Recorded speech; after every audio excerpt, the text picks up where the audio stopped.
Hey everybody, ROTL UK, Matthew Turner, Ashley Soden, while I sort out the window here for Zoom on Streamlabs. Preseason game one.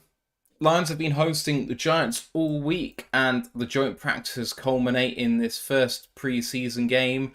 And just before actually I come to you, big thanks and a shout out to Jeff Hurley, who in the countdown super chatted with a $10 donation. Thank you, man. You're the absolute best. And hello as well to Mike the Marine in Twitch, as well as Grand Eyes of 12, Mile Marker 301, and Brent DeWitt in the YouTube chat. If you're watching, part of the 18 people already in YouTube who are watching, all the guys on Twitch as well, come say hi. Dostil's also in the Twitch chat.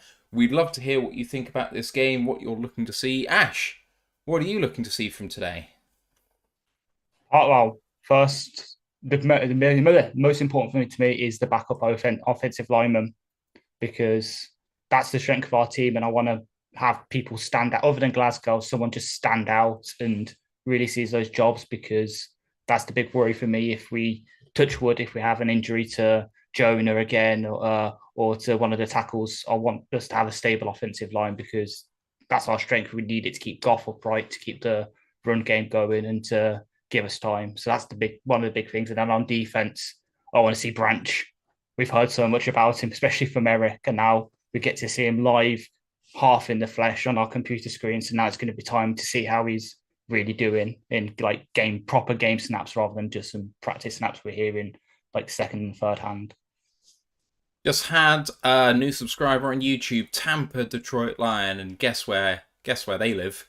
But we thank you for coming and watching this with us. It starts at midnight our time, which is just in about 8 minutes time or so.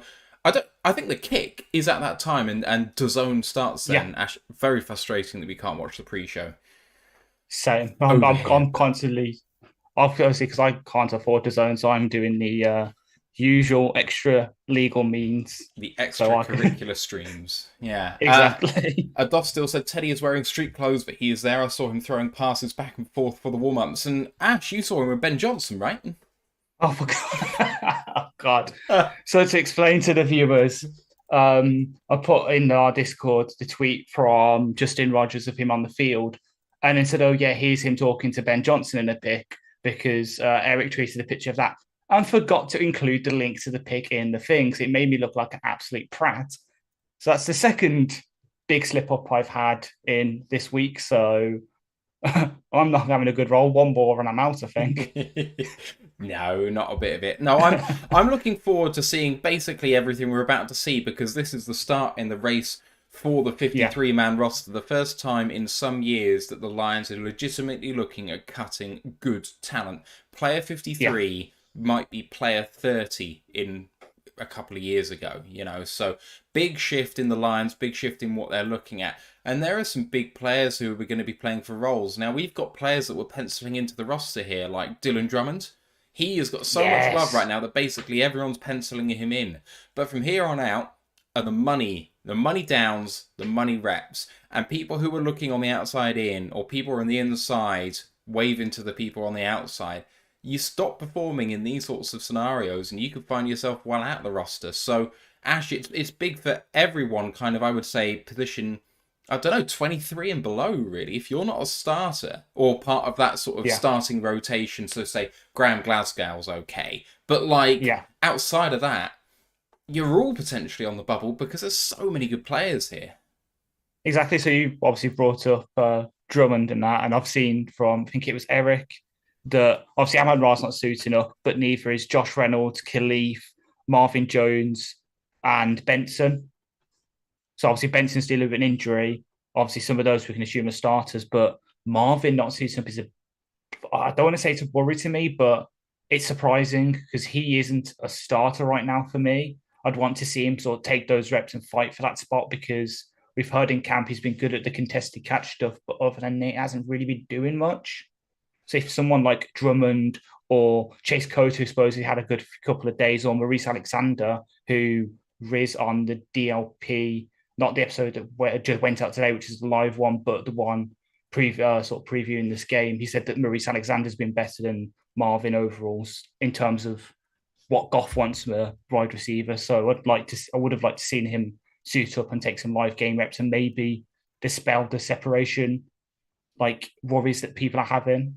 So, but if he's not suited up, obviously he's had that back injury that kept him on the PUP, so maybe it's that, and we're just not being told about it. That maybe it is still struggling for him. So, I mean, I think it's just being smart as a vet. At this point, I know everyone says something along the lines of everyone keeps learning throughout their career, but frankly, he's on the back end of it, and the more reps he takes in game scenarios increases the risk of him getting injured. And frankly, I don't think it increases the chance of him getting on the roster. He's going to make it or he's not on the basis of what he's put on tape in his past career and what he's doing in training camp. I don't think in-game reps for him mean anything because the camp stuff is going to kind of bear out. But what I'm looking to see is the players who've never played at Ford Field before, the rookies or free agent signings, how they play in the stadium itself. You know, it's a different environment. I wouldn't be surprised if it's pretty busy actually in Ford Field with a number of people interested in this game. I mean, it's a bloody preseason game. We've got 16 people watching on YouTube right now and a few more on Twitch. Like, we had plenty more in the regular season last year, but it's a preseason game. I remember in Ford Field last year, there were barely anyone in the game, in the stadium. It was like, we're just coming off a 3-13-1 season. It's probably going to be absolute rubbish. Okay, I'll waste my money watching the team in a regular season game, but preseason's a bit far. But just, you know, the hype around the team right now, this could be the best team in the NFC, and the Detroit fans are excited about it. So I would be surprised if it wasn't quite full. True. And then obviously, you know, we're getting good outside attention when McDonald's are running a promo for us. And originally, it was obviously if we make a field goal, but they've changed it because they've realized that's too easy. So if we get an interception, they're doing a deal where you can get, I think it's 2 Big Macs, 20 McNuggets, and 2 large fries for basically the price of a Big Mac. So let's hope Brian Branch or Jerry can come up with an interception. Hope so. I mean, why not? I mean, it'd just be good to see it, to be honest. But so we had a comment in there from Tampa Detroit Lions saying, watch Broderick Martin, the big TT tonight. He's been a beast at camp, unblockable at times. And I'm just trying to find where me and Ant profiled him because it wasn't long ago. And actually, I found it. So YouTube. You found here it, we go. I've got it. So Broderick Martin is going to be a beast for this team, and I really believe he's going to be starting sooner rather than later.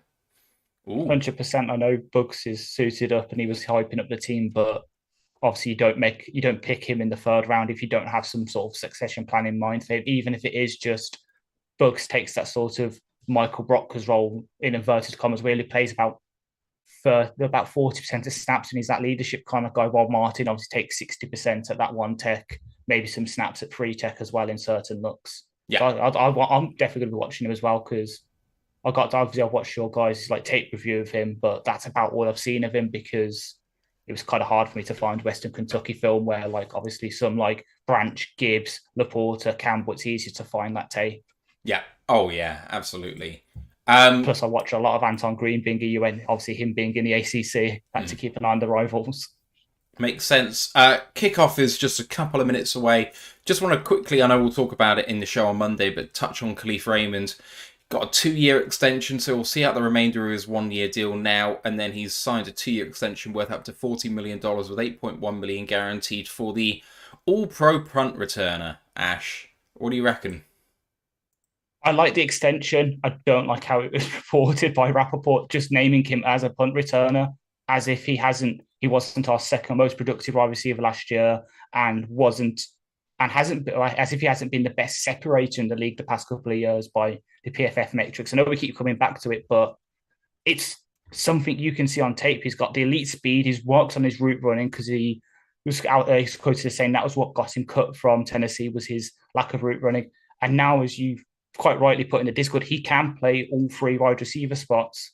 Off of obviously with his size, you probably do want to keep him more in the slot or as a Z because X is traditionally sort of big body guy, but he can go and do that. We saw it in year 1 with him here where he had to be that because we literally had him, Amon-Ra, and then no one else because obviously Tyrell Williams unfortunately got that concussion against the 49ers and Rashad Perriman couldn't even make it to the 53. So I'm so happy for him. And it just, as Eric quite rightly pointed out when he tweeted about it, this just kind of proves our mantra of you earn it here, we're going to reward you.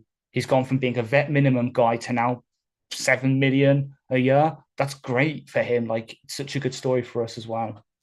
Yeah, I mean, I'm just such a big fan of his. Like, for the majority of teams that have just a wide receiver one, he would slip in as a wide receiver two on a lot of teams. When Yeah, I say that he can play all three roles, I don't mean he's a, like you say, bigger bodied ex receiver. But there's a big history of players who aren't super fast, who aren't super big, making it at X receiver. DeAndre Hopkins comes to mind. He's not that fast and he's not Adams. that big. And I know that he's substantially bigger than Khalif is. But Khalif is much faster. And the thing Yeah, which makes people work at all three positions, the real qualifier with all of these guys is okay. If you're not fast and you're not, well, he is fast. If you're not big, you better create separation. If you create separation, you can play anywhere, and that's what Khalif's best at. We've seen exactly. those stats where Khalif is by far and away the best player at wide receiver in terms of creating separation in the NFL last year against zone coverage. It's Was it? Yeah, and then over the past 3 seasons against both zone and man, he's right up there in what PFF termed the Mahomes zone. Yeah. And it's, as you say, it's the speed and, as you say, the route running. And he does probably get overlooked because obviously we have Amon Ra, we have JMO now, we have those sort of bigger, like sort of bigger name people. So he sort of probably gets overlooked by teams when they're game planning for us. He's able to do the sort of stuff where he slips through zones and beats his man because they put, I don't know, let's say if we're going against the Bears, they put Jalen Johnson on him, who's not the fastest guy. One good quick move, a release, and then he's away.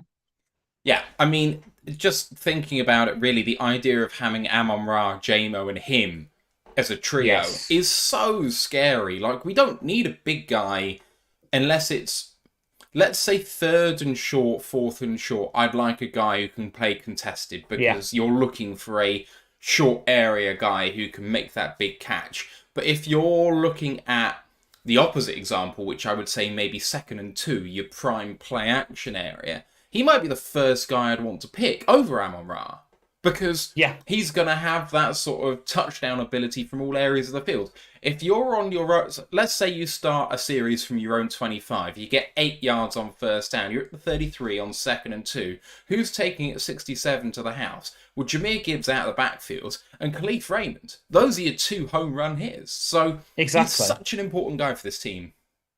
Yeah, 100%. And we saw it last year as someone said in the Discord, I can't remember who, but quite rightly said his long touchdown last year. It was pretty much that exact situation, wasn't it? Where we were in that sort of 35 yards on our own 35-yard like line, and then we were able to hit him deep, and he gets a touchdown. He turns it into 6. That's kind of what we want from him. Like, it was kind of, if you remember back in the Stafford era, Marvin Hall. He's a better Marvin Hall, and I know Marvin Hall's a bit taller, a bit heavier, but that's what we used him for. Like, that sort of, he could hit it deep once every couple of games, but Khalif has a lot more than that. He can do the route running, he can do the punt returning, he can do the sort of short yardage stuff as well from the slot. He's such a good player. Like, I know we all obviously all big up Amon Ra, but he definitely does deserve his pundits. Yeah, he definitely does. And that's what makes this team so exciting. You hear about all the commentators say, oh, I'm not sure about their weapons. And I get it. If you're a national commentator or if you're someone that follows a different team, you have a look at our team and it's like, okay, you got Amon Ra St. Brown and then a bunch of question marks. Is JMO going to get there? And who else is there in that wide receiver core? We've got Marvin Jones, okay, we know what he is, and he Yeah, wasn't actually that good last year in Jacksonville, I don't think, but, whatever. Josh Reynolds, we know what he is, and it's fine, but it's not great, and Khalif Raymond's not even sure who that is. And Jameson, yeah, comes back to Jameson. Can Jameson be a big guy? And Denzel Mims, yeah, I mean, he was cut by another team, so what's that going to bring? The rest of the people, okay, you got Antoine Green. Will he make the roster? So it's like, okay, you've got one wide receiver you can really rely on. But actually, following this team, knowing who they are and the roles they're going to fill and who Jameson Williams is, like, I genuinely believe this could be one of the better wide receiver calls in the NFL. It's just there's a lot of I know it, now go show it sort of it yeah, to exactly. Like, I to know I know that people like the Bengals, well, especially the Bengals and Miami, get put in there as a sort of top wide receiver rooms. But as you say, we do have the upside to be one of those wide receiver rooms because obviously Amon Ra's elite as it is already. JMO does have that elite potential if he hits. Khalif is obviously that elite separator, as we keep saying. Marvin, while he didn't succeed in Jacksonville, he doesn't really get the separation anymore. He's the elite contested catch guy. Antoine Green's got the upside. Josh Reynolds is reliable. If you for Goff, he's probably never going to be a wide receiver 1 or 2, but as a 3-4, he's good. Mims has upside if you can finally hit somewhere because obviously New York wasn't the best place to land as a wide receiver in those circumstances. You've got the upside there. It is just hitting on it because, as you say, we haven't got there yet. But again, the range of outcomes is there for us to be up there with that wide receiver group. It's also there for it just to be Amon Ra and JMO catches the occasional ball once in a while. So we definitely do have that sort of range of possibilities. I don't know if you have a less than legal stream that someone in our Discord can use, but they're struggling to see the game. I Um, I will try and find a link one if I yeah, can get one to work because they're so all I'm slow. I'm looking for two things from this game as the kickoff's about to come. I want Nate Sudfeld to give the opportunity for our wide receivers to shine because with the week he's had, I am concerned that he's not going to give our receivers a chance to show what they can do. So that's my Yeah, first key to this game is just the quarterback because it's going to be starting as Nate Sudfeld and we expect Adrian Martinez to come in for the second half or maybe the fourth quarter. Can Nate Sudfeld operate the offense well enough so that people like Chase Coter and like Maurice Alexander and Antoine Green and Denzel Mims and whoever, so that they can display what talent they have? Because if Sudfeld plays badly, we won't learn anything from this offense tonight. exactly. And the other thing I want to see is no fucking injuries. Excuse my language. Please, I don't yes, want any bloody injuries in preseason because we are risking these rookies and the rookies need to get in-game reps. Definitely don't think that we should be holding these guys out. But man, I will be very sad if we see someone go down like Jack Campbell, who it's a transformative injury. You know, things completely yeah, change for our season going forward if someone like him goes down. exactly. Oh, like obviously you say Jack Campbell. For me, the big one I don't want to see because he's doing so well in camp and it has sort of sound it sounds like he has really changed up how the second's going to play. But Brian Branch, I know he's also an we keep harping out because for me, we all know I love that hybrid nickel safety role with Will Harris, CJ, Branch, Chase Lucas.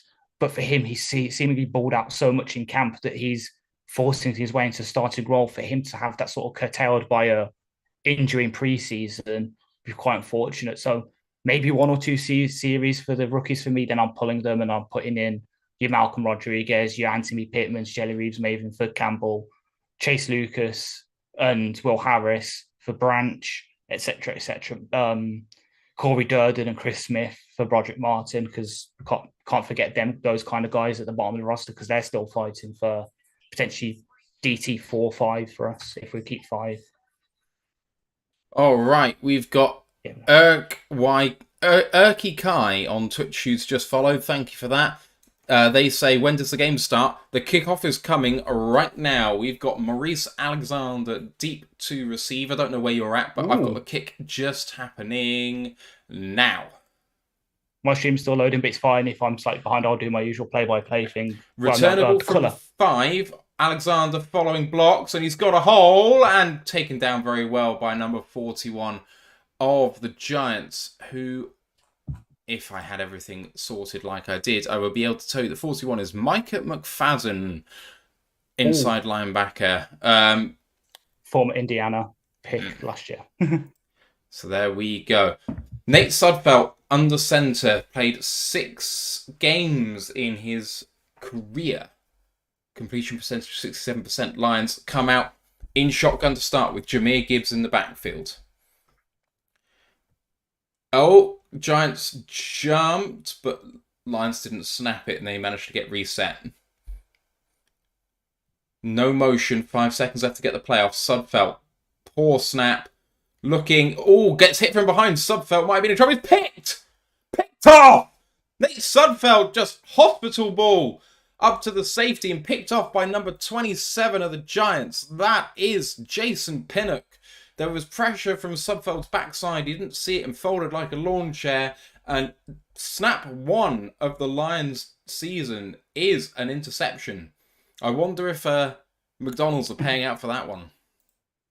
True. All I can say on that one is at least he was targeting JMO. That's the only good thing to come from that. Dear Lord. Nate Sudfeld, my guy. My guy, what are you doing? That was returned all the way to the Lions' 32-yard line. And the Giants now snap the ball and hand it off to the running back. Bounces outside. Great tackle from the backside by Derek Barnes. Holding him to no gain, 2nd and 10. Not only Derek Barnes, but defensive captain Derek Barnes. He's one of our game day captains today, which are offensively, it's Nate Sudfeld. Defensively, you've got Barnes and Will Harris, and then your special teams captain for tonight is Jen Reeves-Maben. Oh, lovely play by the Lions. And it's that is Isaiah Buggs knocking the ball down. Short pass over the middle to the running back. Blocked by Bugs Bunny, doing a great thing there, and it's 3rd and 9 for the Giants at the 31. Tyrod Taylor in shotgun now. Yeah, targeting Matt Breida, the former 49ers and Dolphins running back. Taking the snap, 2-step drop, looking under pressure, trying to escape further. Running all the way around the outside. He's looking to throw and gets forced out of bounds after a 1-yard gain. 4th and 8. Good pressure by the Lions. Attacking that porous offensive line for the Giants. Who was that? Really good stuff by the left end for the Lions. And then number 96 coming through. I'm not used to all of the numbers yet. 96 coming through at the end is Buggs. I don't know who the left end was, but good pressure there. Field goal attempt now is up for Graham Gano, and it is good. 3-0 Giants early here. A comical interception starting things up, but a really, really good defensive set for the Lions to start. Which is obviously not good for Sudfeld, probably shows why we signed Teddy, but as you say, great for the defense to sort of step up and make sure we're not completely in the dog poo too soon. Mike just said, I'm enjoying this colour commentary and play-by-play team of Matt and Ash. Let's go! I love it. Ados still reliably informs me that the guy getting the pressure from left end was Josh Pascal. Thank you very much for that. McExperiment just said, I initially thought that Sudfeld was locked into JMO, but I think he was open. Sudfeld just got hit on the throw. Yeah, I don't necessarily think that Sudfeld was necessarily at fault there. I will say that he was throwing into double coverage. It didn't look like the most advisable throw in the world, but I would say if he was going from a stable base, maybe he would have thrown that over the safeties, not just... it just hung up there. It was so easy to catch. Yeah, and if Matt Nelson could have done his job properly at left tackle. Oh, we've waxed lyrical about Matt Nelson in the past, and there's some people who are saying he's not worthy of being on the roster at all. But the thing is, if he's starting tonight, it's because he's better than the next man up. That's the harsh truth. Yeah, which would be Eze. Eze and then Connor Galvin. Yeah. And even, is Eze a left tackle? I kind of thought he was more right. He played left tackle for Memphis, but he has the traits more to play like a right tackle. He's very much like Saul in that his big calling cards are like strength and run blocking rather than pass blocking. But yeah, I've always seen him as a right tackle in my head, but that is what it is. Brent just said, love hearing that Pascal was getting pressure. It was a really good rep by him. Got held up for maybe half a second to a second and broke free on the inside. I think it was a little swim move. It was really, really good to see. Which is good to see, as you say, because this is his first proper off season, and we know from the commish that Pascal's really improved his sort of game speed, his strength, and his pass rush repertoire. So to see it come up trumps within the third snap of the game, really good to see. And back-to-back plays by Isaiah Buggs. The second down rep Again, where yeah. he came from the backside to first down rep, sorry, came from the backside to hold him to a 1-yard gain. And then the third down rep where he comes and backs up Pascal to force him out of bounds. I mean, Buggs is not a small guy, and he's pursuing Tyrod all the way to the sideline. Like, it was really impressive Exactly. rep. I mean, I was looking at him thinking, I hope that's Martin. And it wasn't, but there we go. Brian Shook is in the chat saying, who is more persona non grata in Detroit right now? Nate Sudfeld or Melee Mel? I don't know who Melee Mel is, I must admit. Nor do I. There we go. But the kickoff is away again, and Maurice Alexander fields this one and comes up through the middle into a lot of bodies and returns it out to the 22 and a half, 22 yard. He's the Grandmaster Flash. Grandmaster Flash in the Furious 5. He's the Grandmaster of the Is Grandmaster he? Flash from Furious 5. Yep. Why would I'm he gonna be look up- persona non grata? Let me have a look. I don't know. Big Aries just said, "Oh, man, your stream is well ahead of mine. Got to love the internet." How? How is that true? I'm sorry. I'm sorry if we're spoiling it. I wish. He put out a diss track against Eminem. Oh, 3 days, all right. a couple of days ago.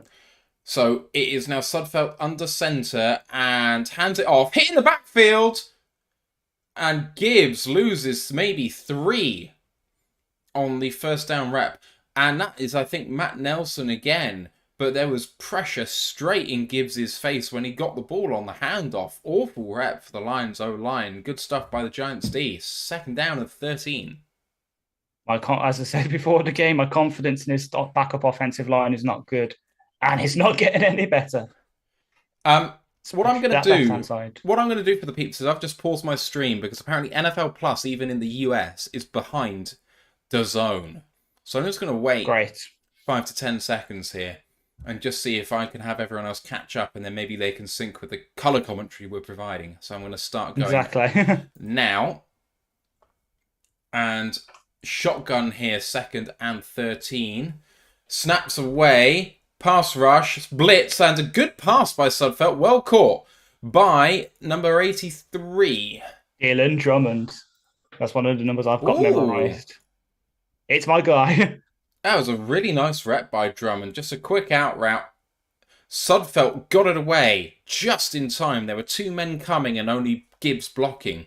Sudfeld timed it perfectly and got 6 back. Third down and 7.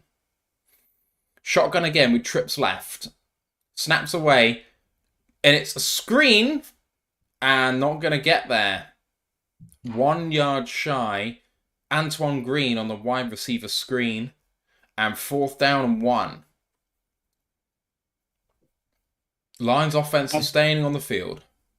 I'd say nice to see Ben and Dan sort of using the Giants like blitzing and pressure against them with the screen. Obviously didn't fully work, but it's nice to see them sort of game playing for that, because obviously Winks, so Dobby Kamel, who's the Giants defense coordinator, his defenses were always up there for blitz percentage. Definitely. Last year, heavy set here for the Lions.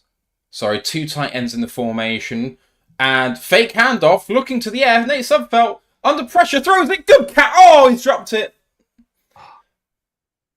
Number 87 looks like Laporta. Yeah. And that was straight at him. Should have had it, I think. Let's have a look.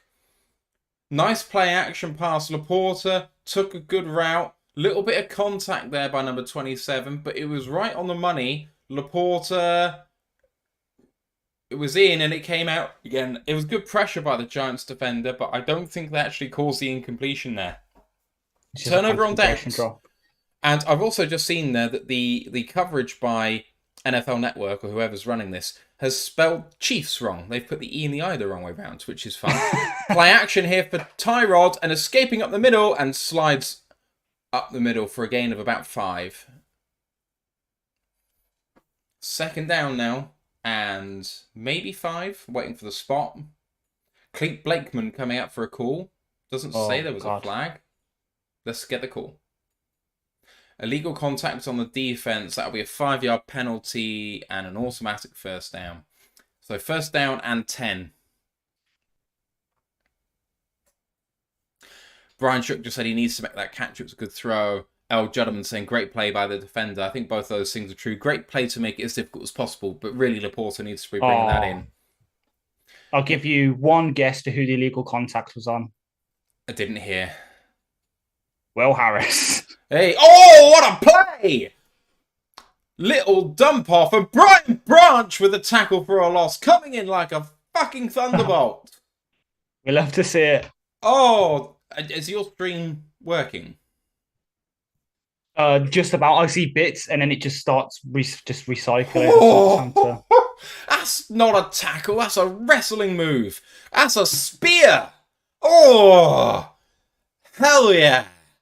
So, Brad Holmes, I'm seeing this from Pride of I suppose the getting interviewed by Peter Strager now on that branch TFL. We've pretty much seen that all camp. Just the nonchalance kind of from Holmes just to say, yeah, we've just been seeing it all the time. Like, nothing special. Tyrod Taylor escaping round the right-hand side for a gain of 16, but there is a flag. Pete Blakeman holding on the offense, sets them back 10. How lovely.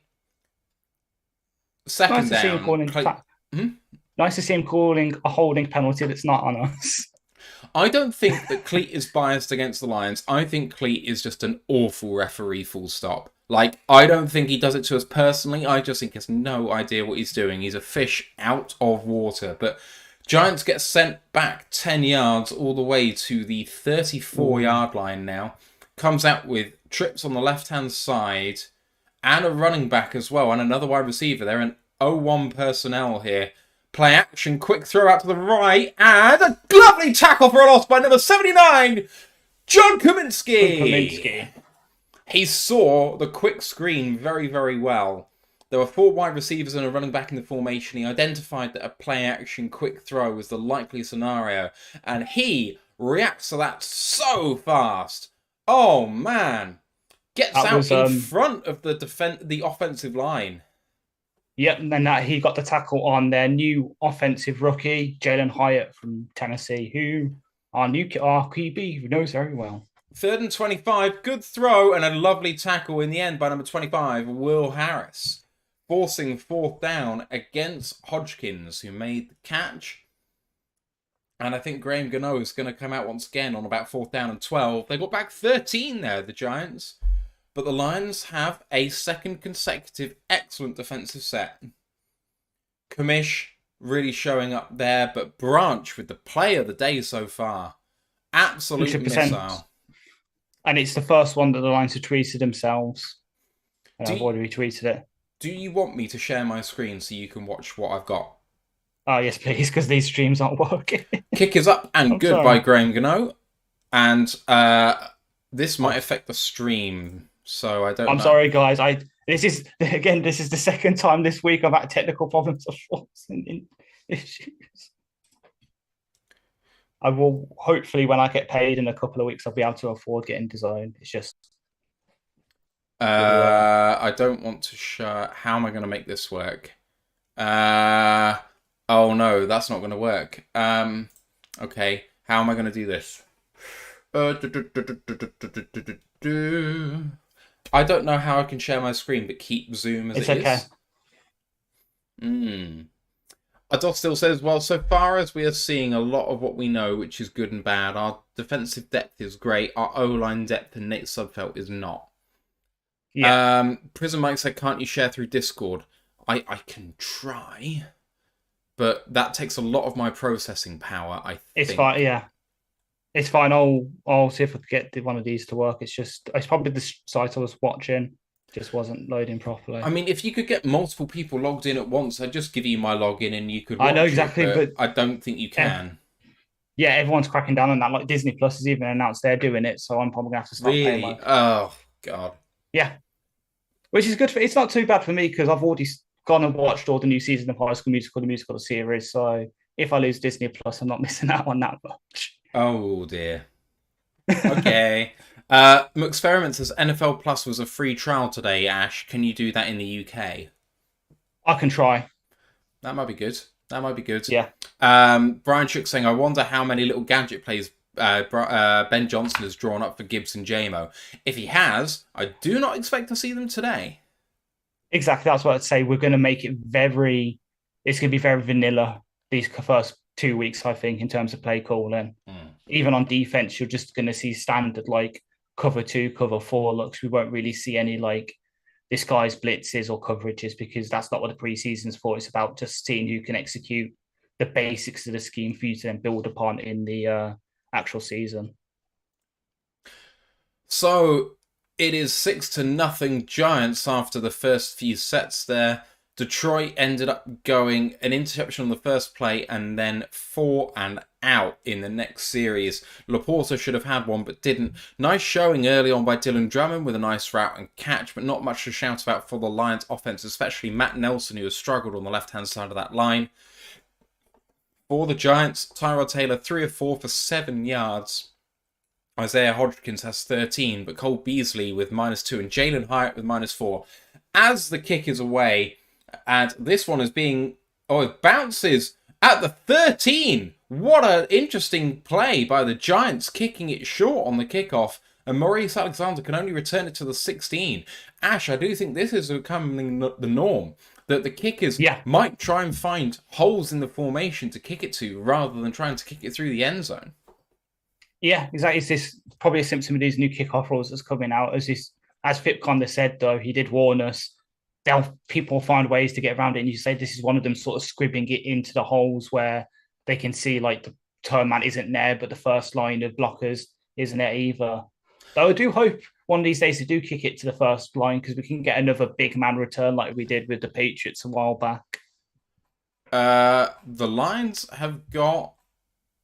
Oh, it's still named Subfeld. So that was I formation for the first time for the Lions, and they run it to the left-hand side, trying to get that going, and they did gain, I think, a couple there. 4, I think. I can see Ifedi and Sorsdal and Brock Wright in there. It's just hard trying to ID everyone that's actually playing right now because you're not sure who to expect. But transition. I think it's going to. Yeah, I was going to say, I think it's just going to be the same offensive line for the first half. So it'd be Nelson, Powell, Pierce Baker. Got to pronounce that right after the pronunciation guide came out this week.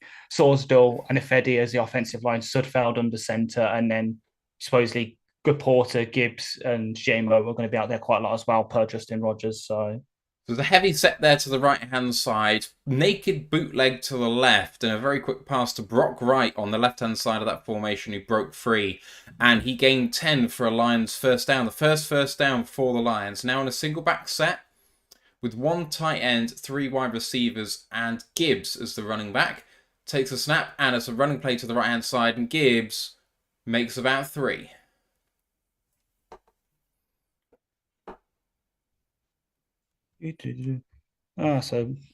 Jordan Love scored a touchdown he's thrown a touchdown for the Packers against Cincy. Great. Congratulations to him. Exactly. Yeah. I can't speak on him too much, I must admit. Right. Heavy set with 2 tight ends here and 2 wide receivers to the left. One of them is Jameson Williams, and that looks like a false start, but it's not being called. Going deep, that's to no one. Miscommunication big time there. Subfeld threw that away almost in panic, I think. 3rd and 7 coming up, but what happened there? Ye gods. I hate to say it, but I think he was trying to hit JMO deep and just overcooked it. Well, JMO was not in that spot, though. It wasn't even close. I know, exactly. Even if there's a Yeah. Sorry. Even if there is one. Yeah, I was about to say, even if there is miscommunication, it's just... It's not realistically where he can be. Exactly. I'm just seeing more and more of why... Lions injury. Number 66 is down. That is Ross Pierschbaker. He's taking a knee. Someone I actually have as a likely cut, but we shall see. Yeah. Same. Just the way that Glasgow's rep so much at backup centre, I think they're going to be comfortable with that and not want to carry 3. I think that Pierschbaker will probably find a home somewhere, and Cesar will be the guy on the practice squad to come up if required, but we'll see. Yeah, and speaking of him, he's obviously entering the field now. The former UCF centre. Brent just said, is that JMO's mistake? I think it's more Sudfeld's. I think it's both. Sudfeld didn't throw it where it could be caught by anyone, and JMO wasn't in the right place. Between the two of them, they mucked it up. Yeah. Ados still said that line looked like it stepped back on purpose, but just collapsed instead of making a nice wall. Yeah. The Lions have not done great with their offensive line so far tonight, which is not unexpected. The Lions' backup offensive line is not exactly setting the world on fire right now. To be fair, is any backup offensive line really going to do that these days? Like we saw the Texans one last night. Jesus. I mean, we always say it, but there aren't 32 good tackles in this league. So when you do get some of your backups in there, oh man, it can be rough. This is kind of, I know it's one of the reasons it's been cited, but this is why you need the USFL, the XFL, and that to develop better backup tackles and offensive linemen, because obviously if you're sitting on the bench, you're not really going to get the game reps you need to develop. So having these development leagues like in the spring will help them. It's happened already for running backs and wide receivers and like the sort of edge rushers and that. We've seen it for that. Now it's probably hopefully going to start hitting this season coming up. So next off season for us, you'll start seeing the offensive linemen really start getting the stuff going, because obviously you need a good couple of reps to. Quite interesting news on the ACC that you've just linked in the Discord about the 4 teams that didn't want Stanford and Cal to join. Florida State, Clemson, and UNC, I understand, because they're all teams which are probably the biggest in the conference who might be looking to go elsewhere. NC State really surprises me. Same. I would have thought it would be Miami. Oh, I just saw the injury to Pierce Baker. That's rough. Sudfeld on 3rd down, escaping right. He's got room, throws, good catch, and that's Gibbs, and going all the way down to midfield. Yes. Really good pass by Sudfeld. So Pierce Baker there, he was playing, I think he might have been playing guard as opposed to centre, I'm not sure, but kind of came to the left-hand side and someone on the right-hand side was folded under pressure and landed on his ankle. Kind of bent his leg over in a way it shouldn't do. Right, on the Giants side of the field for the first time at the 49-yard line, under centre in 11 personnel, and hands it off to Gibbs. Goes up the middle, really nice little cut, and a gain of about 8 to the 41. We're starting to get, I don't want to attempt anything, but we're starting to get there. Things are starting to come together. A little bit. Adostil said replays shows that it was Sorsdal that fell there, so... Pierce Baker was obviously playing at centre. I knew he was, even though I said guard. And right guard Sorsdal collapsed into him. Coming out now in the I formation with 2 wide receivers and Gibbs in the backfield. Right feigning right and then comes back left. Takes a snap and play action. Gibbs does well to block off. Going deep. Sudfeld to JMO and he drops it. That was about a 35-yard pass down to about the 5-yard line, and it was well measured by Sudfeld out in front. Williams didn't get separation, but was the only person who could go and get it. Got 2 hands on the ball, but couldn't bring it in. Lovely touch by Sudfeld. Oh, and just slips out of his hands. Poor rep by JMO. Needs to go and get some of that sticky stuff on his gloves. Start activating the... grip. 3rd and 2, shotgun snap, rolling right, quick pass, and dumped off to 83, which again is Dylan Drummond for the first down. Gains about 5. Oh no, not 5, maybe like... They are calling first down. Wasn't as far as I thought it was on the TV there. Maybe 2 or 3, but gets a first down. Gibbs showing up the pass blocking chops. He's done it 2 or 3 times already tonight. Exactly. He started off a bit rough with it. I know because some of the beat reporters were saying, oh, yeah, he needs some work, but he's really, hopefully, they're sort of him going off the past couple of times. Scotty's been able to sit him down and just say, okay, you need to do this to sort it out, and it seemingly worked. So, quick drop back and throw to Jameson Williams, his first catch of the season, and that was pretty sharp. Couldn't get any yak, but 2nd down for the Lions after gaining a few down at the Giants 29, and they're rolling. 2 tight ends in this formation to the right-hand side. They both transition to the left. 2nd down and 4. Under centre. And now changing the play at the line. expecting a run to the left here, Ash. Just calling it now, after they change the Go play. on. And it is a run to the left. And Gibbs gets caught behind the line, but manages to escape and hits them hard. Maybe gains about 3.5, and they'll be a half-yard shy of the first down. I called it. I said it was coming. The bad thing is, if you can call it, they're going to start with the option. At the end of the day, changing the play at the line, the second call is almost always the most simple run you can do. It has to be, because you won't want anything complicated when you're calling another primary play. So, true. Tight ends now transitioning from the left to the right-hand side. Two of them again in the formation. Single back set with quarterback under centre. Jamo slightly transitions inside, and Gibbs running up the middle. Gains about 3. I like how we're using a lot of the tight ends, because not that we really, obviously giving Laporta the sort of reps, but it's also just nice to see like Brock Wright getting his sort of blocking reps in as well, because I know obviously we know him for the receiving last year, famously with the Jets touchdown catch. But he can block. It's just getting him a few more reps to get good at that, and then hopefully we're able to put James Mitchell in a bit to sort of give him more of the reps as well. 21-yard line, 2nd and 6 here. Gibbs again in the backfield. Stepping back, quite deep drop, and a good throw, but not caught. That's Brock Wright. Really good coverage by number 24 of the Giants. And that is Dane Belton. I was going to say James Robinson, but there's 2 24s at the moment on the Giants. It's definitely not James Robinson.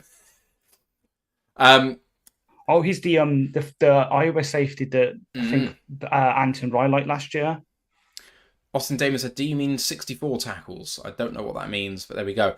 Michael, my boy, said, love you as my announcer, bro. For real, you're sharp. Appreciate that. Appreciate that very much. Snaps away, and Subfell with a little fade. And, good rep by the Lions. And there is a flag late. Pass interference. I don't think there was pass interference. I think this is going to be a weak call if it's given. Who was that dropping it? I think that might have been Darrell Daniels. Unless it's Chase I can't tell whether a number is 86 or 88. I don't think it'd be Darrell Daniels, because supposedly by Eric's roster, I think he's carrying an injury. So Here's clean. No foul on the play. It was Cota. Chase Cota. To the score. So Cota couldn't get separation, went up for it, but he jumped about a second early, so he was coming down by the time he wanted to get the ball. And in fact, when I saw the flag, I thought they were going to call OPI, because there's a definite push-off by Chase Cota on the rep. Yeah. 4th down and 6. I was going to say, I can see why you could confuse Cota with a tight end, because he does have that sort of tight end build. 6'5", he's too light. He's like 210, 220. But yeah, he does look big. Field goal attempt is up and good. Riley Patterson starts off with a good one. Since you saw it, you know what I'm going to ask. How was the snap? I actually didn't see anything with the snap there, which probably means it was good. There we go.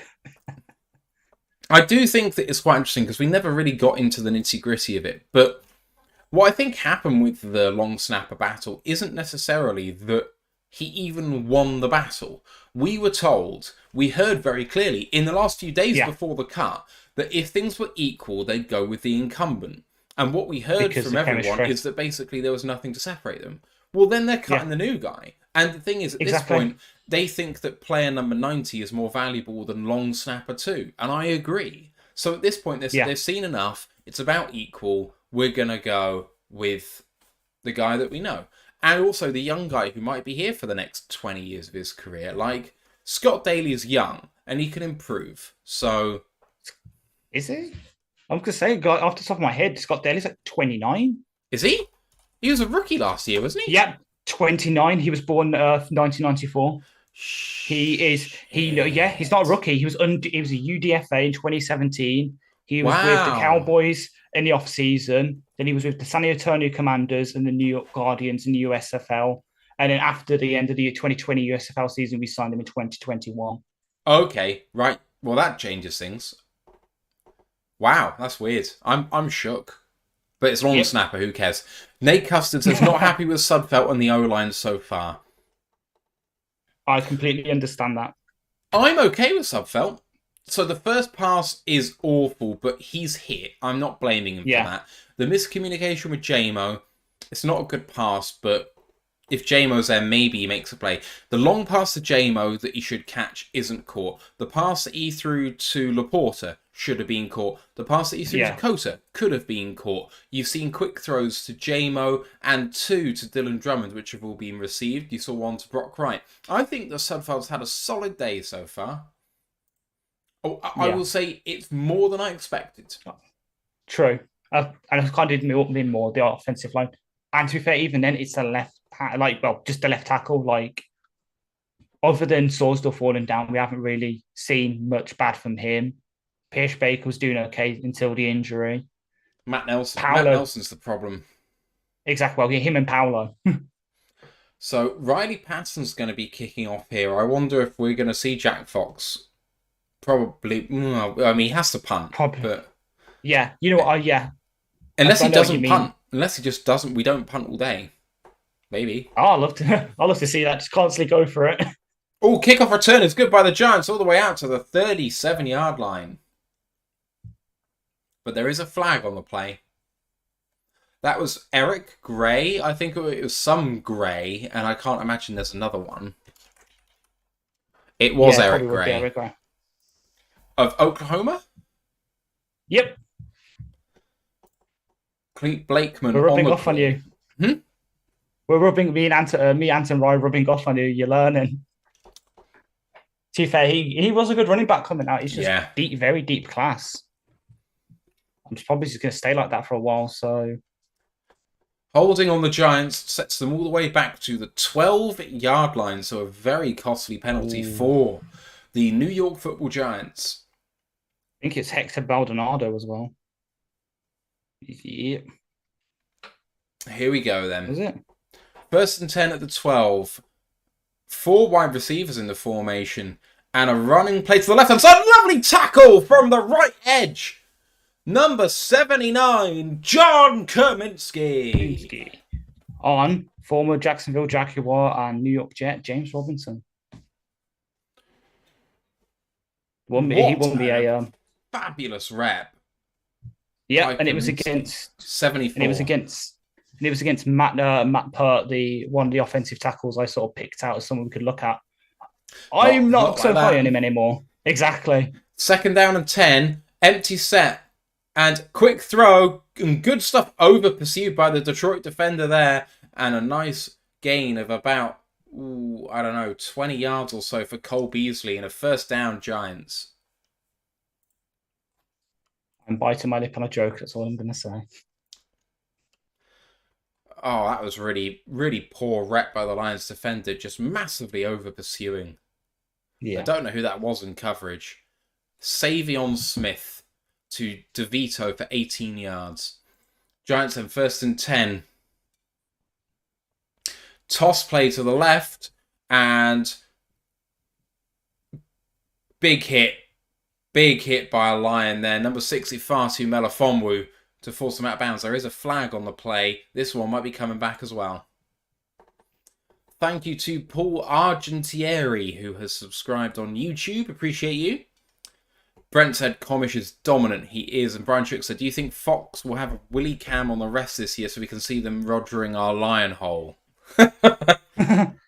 Oh, God. I've just seen who the penalty's on. Face mask penalty on the Lions sets them back 15 yards on everyone's favourite nickel defender, Will Harris. My brand is really not doing well today. Oh, okay, so the face mask came, but Will Harris hit the left tackle big time. Yeah. What a hit by Will Harris. Okay, got the face mask because of it, but boom! Well, 1st down and 10 to the 49. We should be glad we weren't in the stadium because suppose Blakeman forgot to turn off his hot mic before blowing the whistle. Benito Jones! Interior pressure up the middle, and they tried to get the ball away, but didn't quite get there. Love it, love it, love it. Sorry, Ash. As I say, we should be glad we're not in the stadium because supposedly after to reset the play, he forgot to turn off his hot mics. He just blew the whistle into his mic. Oh, God. Yes, so Adolfo just said that better be a flag and a sack because it was egregious holding on Benito Jones, but it wasn't given, but it is a sack. 2nd and 13 in shotgun now, taking the snap and a quick throw to the right-hand side. Good one to number 9 again of the Giants. Number 9 of the Giants is DeVito. Yeah, Tommy DeVito, the Illinois quarterback. There we go. 3rd down and 6 now. Can the Lions get them 3 and out? And Ford Field looks so full, especially behind that end zone. Things he'd love to see. 100%. 3rd and 6. The first quarter winds down now at the 47-yard line of Detroit. In shotgun with trips left. It's got to be a quick one, and it is, and it's a good catch and a first down to Tommy DeVito. Will Harrison coverage. Sorry, Ash, I feel like I'm cutting you off every time. It's fine. I'm trying to see if Tommy, if he is a relation to Danny.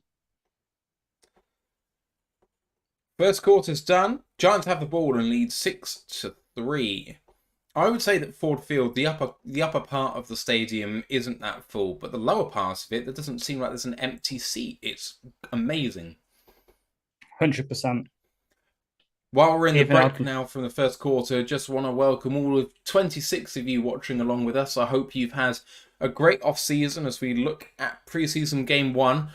We've had lots of great content in the off-season. If you're interested in any of the rookies, we have broken them down, myself and Anthony Fitzpatrick.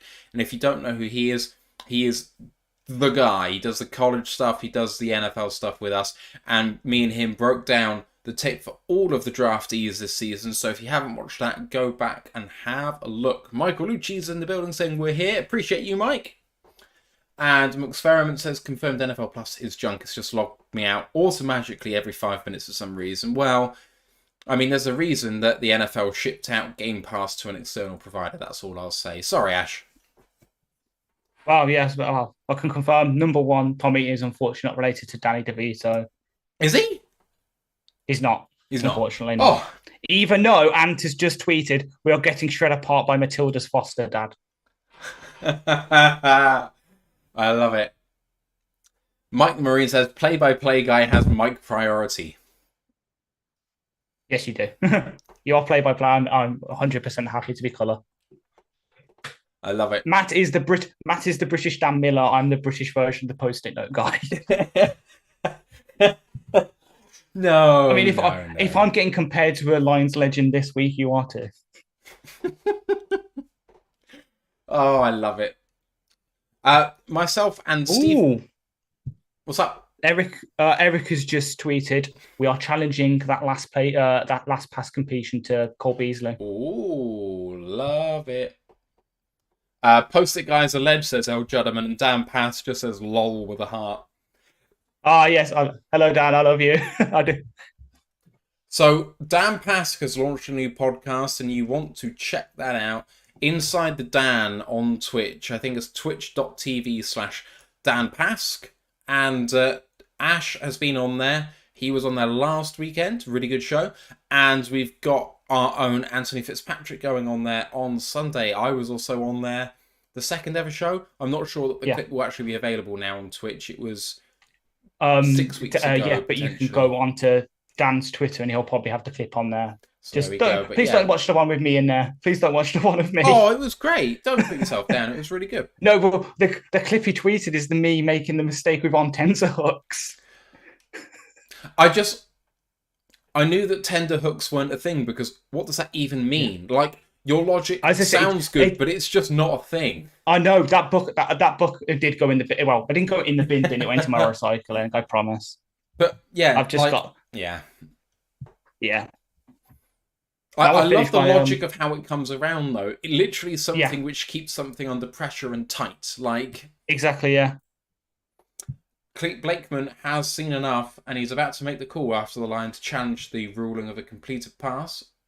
Oh no, he's still watching. He was still watching, using the headphones. Now, as I say, because where I am right now, I've just seen the guys holding up the checks, so I Yeah, don't know.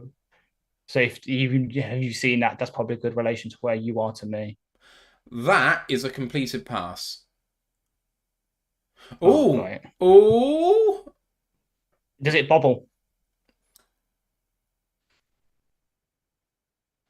It did not take enough steps. Cole Beasley, Will Harrison coverage, tries to punch it out, Ooh. does a good job. It does come free, but it's kind of pincered against his leg. It doesn't really move. Dan just said, looking forward to Sunday. Matt just fell off as it was 2 months ago. Thanks to you both. And says his cleat throwing Eric out of here looks like a baseball ref. I would not be surprised if this stays as a catch. It's a good challenge. This is not just a frivolous challenge, but I would not be surprised if 100%. it stays a catch. At the end of the day, if it's this Ah, close, you should probably stay with the ruling on the field. yeah. Experiment just said looks like a catch to me. But Yeah, yeah. the length of They time need, they're yeah. taking for me would suggest that they're looking at like I don't know, spot I maybe. think I think yeah, maybe either that or they're looking at to see exactly when the elbow goes down. But because it's a completed catch going to the ground without enough steps, you have to complete the catch to the ground. So Yes, knees and yeah. elbows don't come into it. Ah, fair enough. Oh, great. That would make a difference if it was in bounds. Yeah. Yeah, stands Oh, as great. called. There we go.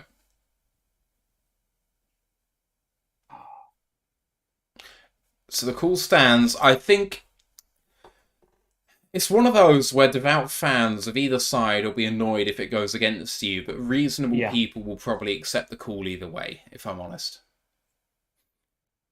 And in fact, the commentary team on the call at the moment are saying they like the challenge, even though it isn't given to them. Right, 1st and 10 at the 37 here for the Giants. Single back set, tight end transitions from left to right. Two wide receivers on the left, one on the right, and a running play to the right. Transitions through some traffic. Maybe gets half a yard, but good bottling up by the Lions D line. Julian Aquara in for that too. Oh no, that's Romeo. My bad. 95. Romeo's Oh, 95. come on. You're supposed to be Romeo's big fan over here. You're I supposed am. to. I've got his jersey. No one else does. If anyone has a True. Romeo Aquara jersey, make yourself known. True. And plays off again. A run to the right hand side. And good tackle from the backside by Jack Campbell. Hit first by Julian Aquara. Kept his feet but slowed him down. And Jack Campbell did finish it off. And that one was number 99, Julian Aquara, making the hit just before. So they're both out there. Michael just Yep. said, just Matt and Romeo's mum have that jersey. Well, we're in good company then. Third down. Third down and 5 here at the 32-yard line of Detroit. All I'm going to say is while you've got us guys up and you're watching the game, have Ant up on Twitter because he's coming up with some absolute pearls right now on Twitter. Incomplete pass with really good pressure from... Oh, I didn't even catch who that was, but it was good stuff by the Lions there. Jack Campbell against Eric Gray in coverage. Jack Campbell, they're calling him for good technique. He had hands on the receiver and not looking at the ball. Now, he doesn't really push him very much, but sometimes you see that technique being called for pass interference. Now, the Giants are lining up to go here. It would be a 50-yard kick. But 4th down 5, they're running out of time and they have to call timeout. 5 seconds left on the play clock and they were not set. And Daboll looks pissed. That bald head and lovely face of his could not get redder after that play. I mean, he could imagine him going to a diner with Andy Reid, having a lot of burgers. I think he could get a lot more red. The cholesterol. Yum, yum, yum. Oh, now I want to see that. Now I want to see that. All the NFL head coaches in the sort of like round robin tournaments. Obviously, Dan would win like the sort of MMA wrestling portion. Andy Reid would win like the pie eating contest. So I think, I would what love other to do a NFC wing eating North? contest at some point. That's what I want to do. Oh, I haven't done one myself, but when I went to a 4th of July, I think it wasn't on the 4th of July, but it was on the Sunday after at Nottingham's Hooters, because we're one of the few places in the UK that has one. One of the people I know that runs the. Oh, they've run the play, and it's a Christian Covington! But there is a flag. It just. Ah. Damn it, Christian. You just did something, you might have it pulled back. Poor guy. Oh, illegal contacts on the lines as a first down. Oh. It's offside. Offside, no. Defensive offside, yeah, just see. So enough for the first down. Oh, man. It was your man as well. Having a look at this now. Yeah, and he does go about Mississippi early, shall we say. But that was the edge player, which was Romeo Okwara. 5 defensive linemen on this set. And lovely play! Tackle for a loss. 2 Lions were there, including James Houston and Jalen Reeves-Mabin. Yes. Go on, Jalen. Prove why you weren't carted out of Detroit last year. Jalen Reeves-Mabin just through the middle and James Houston untouched around the right edge. Really nice play. And 2nd and 13. Now 4 men on the line. Pressure and escaping through the middle is Tyrod Taylor, and he slides about a yard before the first down. So game's 12, 3rd down and 1. That is not Tyrod Taylor. Who's that? Number 5. DeVito. DeVito. Oh, so it was oh, you said he was a quarterback, right? Yeah, Tommy DeVito is. Yikes. My bad, everyone. Sorry. You'd think from me taking the piss out of Ash for colour blindness. But, you know, there we go. Hello, Miss Harley Quinn. How you doing? 3rd and 1. Running play up the middle. And he doesn't get there. Great tackle by number 46, which I think might be... Is that Jack Campbell? 46? I think it is, yeah. It is. 4th down and 1. Gets through the middle. Plays the guard. Sheds. Oh, it's a really good tackle by the guy in front of Jack Campbell, which I think is Broderick Martin. Offense on the field. 4th down and 1. Lions got a chance to turn the ball over now. Under centre and a short run. And he's bottled up. And he is going to go down. Lions turnover on downs. Number 91 is Levi Onwuzurike. No? Oh, yeah, it's him and or Chris Smith. There's 2 91s on our roster. Chris Smith, number 92, no? No, it's 91 by Eric's. I'm on the Lions player roster at the moment. And is it? Okay, right. Eric, God damn it. God damn it. I've trusted you. Let's trusted you. Here. I'm going to get it up. Campbell was there. Reeves-Mabin was there. But the man was Levi Onwuzurike turning it over on downs. 11.5 minutes to go in quarter number 2. Right, Experiment says it was Levi. Really, really good play to shed and get to the running back. Harley Quinn saying that she is pumped. Football is back. Marker saying Martin and Campbell looking sharp there. And Jeff Hurley saying Captain Jack is introducing himself nicely. Lady Lion 20 saying Jack Campbell has been great. And you know what? We wanted to see some offense from this team and hope that the quarterback might be able to facilitate it. We haven't really seen that. But what we have seen is 3 defensive sets, Ash, for the Lions that have been really, really impressive in backed-up situations for the first 2. Exactly, and we've seen some of the guys we wanted to see more of, especially in run defense to make plays. So we've had Houston, who made a really good run stop. Levi showing up, someone who was obviously coming off the injury, but also was seen more as an interior pass rusher and run defender, making a really good play. And then obviously Martin doing his thing as well. It's really good to see. So Tommy DeVito leads the Giants in passing, 3 of 4 for 35 yards. Tyrell Taylor 3 of 4 for 7. He's already been yanked by the looks of it. Cole Beasley leads the Giants in... did I say Lions the first time? I did mean Giants. But Beasley 4 of 4 for 33. For Detroit on offense, Sudfeld 6 of 2 for 53 and an interception. Jahmyr Gibbs, after a tackle for a loss, has gone 6 carries for 19 yards. And in receiving, he also leads the Lions in receiving. 1 of 1 for 18. Dylan Drummond 2 of 2 for 12. On defense, Jack Campbell in 1 and a bit quarters has 5 total tackles, 2 of which were solo. There have been 4 tackles for a loss by the Lions already. 1 each for Benito Jones, Jalen Reeves-Maybin, John Kaminsky, and Brian Branch. The only people troubling the score sheet on defense really for New York is a tackle for a loss by Jason Pinnock. That is you up to date. Riley Patterson hit a 39-yarder and Gano has hit a 48-yarder and something around that as well. 6-3 Giants coming into early second quarter. Ash.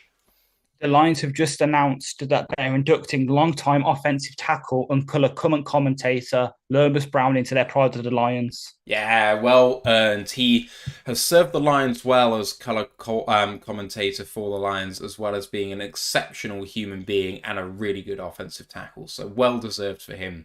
100%. I need to put that in the news segment for our show on Monday. Hang on, is the document already up? Yes, it is.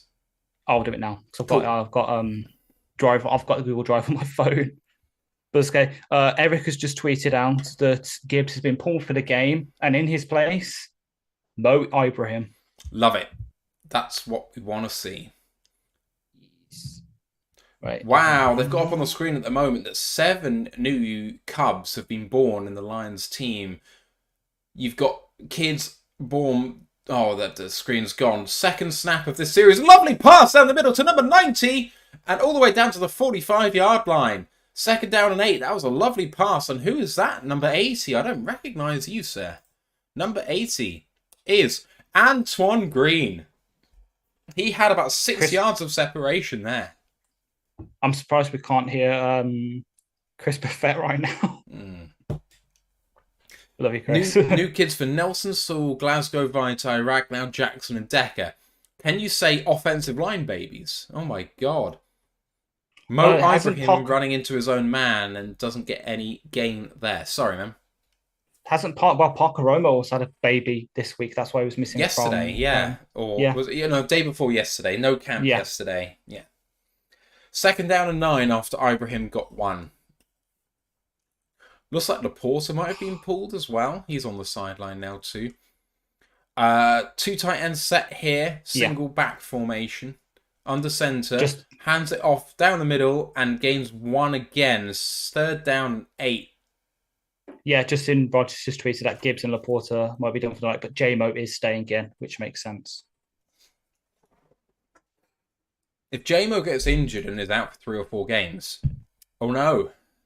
What are you going to do? Exactly. Just, as we keep saying, just pump him full of the reps. And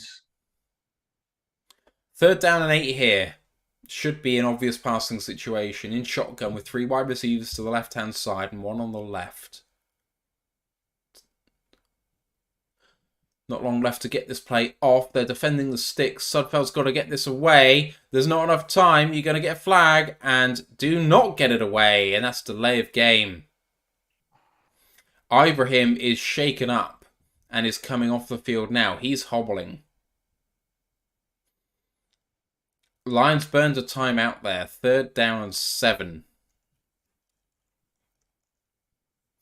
Ibrahim there really let the team down a little bit, not going down with an injury, considering he was struggling, I think. Really forced the Lions to burn a timeout, but he's hurt.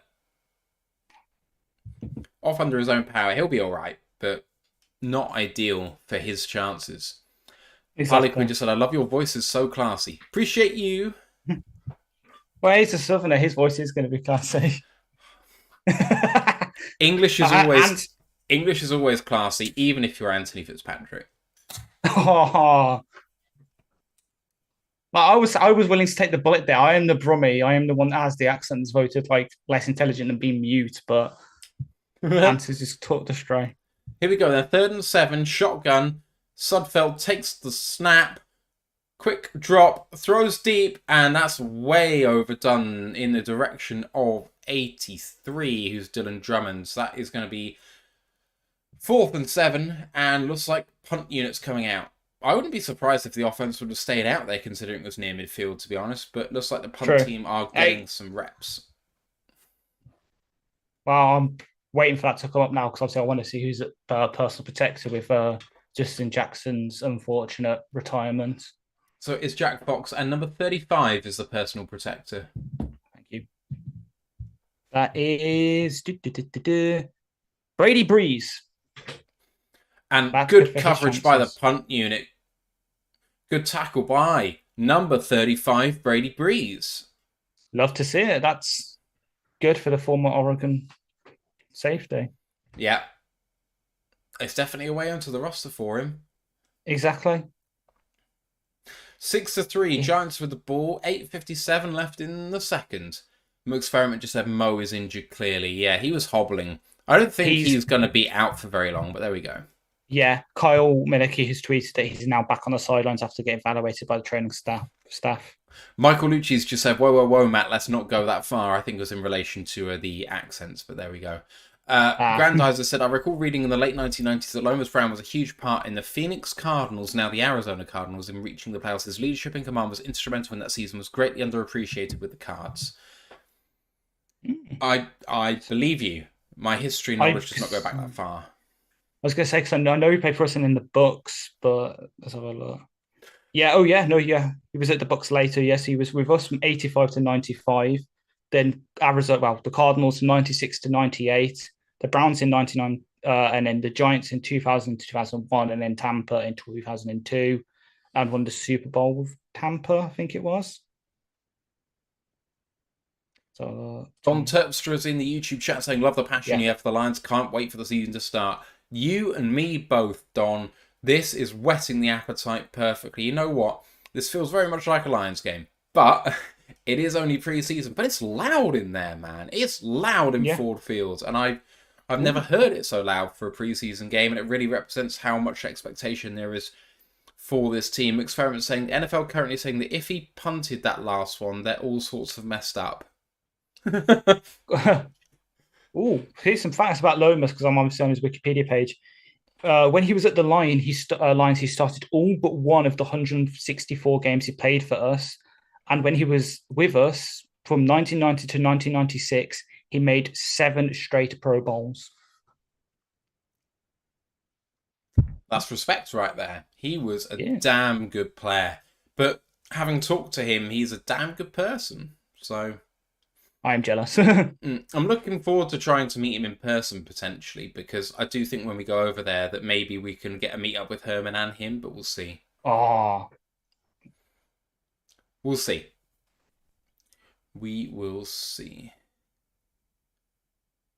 Does God help my suitcase on the way back? Because we both know I'm getting a Kirby jersey and a Detroit City Football Club jersey. I mean, if you can even get any of the merch that's around, I'm assuming they're going to try and sell loads of it. There's going to be so many people as the Giants take the snap here, and that's a nice little play-action RPO. I get confused between play-action and RPO, because RPO is just a subset of play-action, right? Really? Kinda. So RPO is where you have like one read for the quarterbacks. Let's say, I know what it is. It's more like when I see a fake handoff, I'm like, it's play action, but actually it might be RPO if it's just a running back who's faking a run. Yeah. So I think, luckily for me, I've just finished the book I was reading, so I'm going to start reading this. Take Your Eye Off the Ball 2.0. It's a good book. So yeah. Second down and 7. There is hurry up here by the Giants, trying to stress the Lions. 2nd and 7, quick throw on the slant, quick throw, and Starling Thomas on the coverage. DeVito couldn't hit his man. That's a really good rep for Starling because he's 5'7". He was covering Colin Johnson, who's 6'5". So for him to be able to break that up, and Colin Johnson was also one of the guys I pointed out in the Discord for people to keep an eye on. He's very much as I say, 6'5". Has some speed to him. is a good sort of X-star receiver, just hasn't really had a break with the DeVito, Giants or the lovely Bucks. completion over the middle for a Giants first down. Sorry, man. It's fun. For DeVito fan Turkle then, very nice. Who's that too? Oh, Jameson Crowder. What's he doing playing in preseason? That's a really nice throw by DeVito. Impressive. Yeah, found that the level between the linebackers and safeties, and nice bloody damn it. Here come the Giants again. 1st and 10, and fake handoff. Nice play. Oh, there's no one in the area there. DeVito just throws it into the turf. There's no one in the area. He's not outside the tackle box. I'd like to say that that was intentional grounding. They are discussing it. Oh, no. They are discussing it, and they are going to confer, is it intentional grounding? Pride of the Choice has just tweeted out that Ibrahim has just gone into the locker room with the trainer. They have not called intentional grounding, which is a shame. The Ghost of Judah Tribe says, same old Lions. No, sir. No, sir. Not same old Lions. Brand new Lions. Expectation is sky high here. And, oh, really nice rep by the Lions. Covering on the blitz. And Malcolm Rodriguez in the flat with a really nice tackle. 3rd down. Ghost of Judah Tribe just saying all the way in England and cheer for the loser Lions. Sir, I make no apology. What a rep from James Houston on that as well. The right tackle just didn't even move. Houston was already around him and going towards DeVito. 3rd down and 13 with the clock winding on. Just less than 7 minutes to go. DeVito in shotgun. Step back and pressure. And, throws it into the ground. Really nice play by, I think that was James... it was James Houston with the pressure. Forcing the incompletion. And that'll be punt time. Miss Harley Quinn with a lovely super chat of $20 saying, love to my UK boys, teaching me everything I need to know about football. Such a blessing. Thank you. The Lions community welcomed us Patriots girl with so much love. Let's go Lions. Moving up. Hashtag in Campbell. We trust. Appreciate you, Harley. You've been a big fan and supporter of ours for a long time. And the financial support is much appreciated. And the Scottish Hammer, Jamie Gillam on the punt. To say the reason I gasped a minute ago is because the Giants running back in that play is the former Florida State Knoll, Deshaun Corbin. So I saw one of my guys. That's my boy. I would love it if the Ghost of Judah Tribe would tell us who his team is, or her team is, or their team is. As they say, I'll be around all year as your deplorable team screws up your Sundays. I'm sure you will. We welcome you. The more viewers we have, the better it is for us as a channel. So you are welcome. So Riz has just tweeted that it was Starling Thomas, obviously we saw, but on the other side, it was the other UDFA corner, Stephen Gilmore, both locking down. And then suppose on the punt return, you could see it just at the bottom of the screen, but Savion Smith absolutely flattened the Giants player and put him on his butt per Eric. I love it. Love it. We hate the Lions, he says. Well, you and a lot of people. I don't care. Yes. I don't give a shit. I mean, exactly as that Matt put it, you're just giving us views. Like, views really are good things to us. So exactly. I love it. So Lions have started out really well in this game, I would say. You know, they're behind on the score sheet. 7 of 14 for Sudfeld, 77 yards and an interception. Not a hell of a lot going on offense. Antoine Green, 2 of 2 for 13, Gibbs 1 of 1 for 18. Drummond's had a good day so far with 2 of 3 for 12. But on defense, they've been absolutely electric with now 5 tackles for a loss in the first half, Ash. Yeah, which is what I'd love to see. Sort of a new aggressive style. The front is really playing off. You say with the loads of tackles for loss. Houston's absolutely working the right tackle, which we kind of expect. But it's nice to see because he was getting some, I don't want to say negative reviews in camp, but there was some questions about him reckoning like the second and third team because the run defense he's showing in game days. He knows what he's doing. So that would be nice for him on the roster, on the sort of, he was a roster lock anyway. I think for the pass rush, it's just nice for him to show free down ability. Brent DeWitt just says, F the Bears is what I always say. If you want to find some really nice Bears fans, and I posted it in our Discord chat. But myself and Steve Collins were on the Bear Down Chicago podcast earlier this evening. You could not hope to meet two more lovely Chicagoans. They were fantastic. They always are. They're our friends. We've had them on 3 or 4 times. We've been on their show about the same, and just the friendliest bunch. We rep the Lions, and they ask thoughtful questions. They have banter with us. Absolutely fantastic stuff. As Sudfeld on a timing throw tries to get it to Chase Cota with pressure in his face. Doesn't quite time it, but good stuff. Harlequin says, "Oh yeah, they are very nice. I've watched them before on here." I love Ryan and why is his name escaped me now? I've had a few drink and I can't remember number 2's name for. Look, I wasn't on the podcast. I was busy helping my friend strip some wallpaper off a wall. Sounds like fun. Jack Wright. That's what his name is. Running play up the middle on 2nd down. And very slippery play by Devine Exigbo, the new signing from technically Denver. Very slippery. Got hit behind the line, managed to actually gain 2. 3rd and 8, backed up inside their own red zone area, maybe at the 13-yard line or so. But that was a good rep. Yeah. Things you like to see. 12-yard line. Now it's time to sit. Oh, split out. No, he's there. I can see him. 3rd and 8. It's time to... Snap is coming. Now, 2-step drop by Sudfeld in shotgun. Lovely throw to the sideline and well caught by number 80. So Chase 80, yeah. Cota. 88, my bad. 88, yeah. Showing some things. I know you haven't heard much about him in camp, but that was quite a nice little route from him. Dan Pass said, "Nice stream with those Chicago guys. Thanks, man." And Grandizer said, "If you don't learn any football from the lads at Royal Lions UK, then you should be punished. Ooh, behave." Which I think is meant to be said in an English accent for sure. Oh, behave. Yeah, very carry on. And play action again, and throwing deep down the middle and picked off! Nate Sudfeld throwing into a stream of Giants defenders and getting what he deserved there, returning it all the way down to the 13-yard line.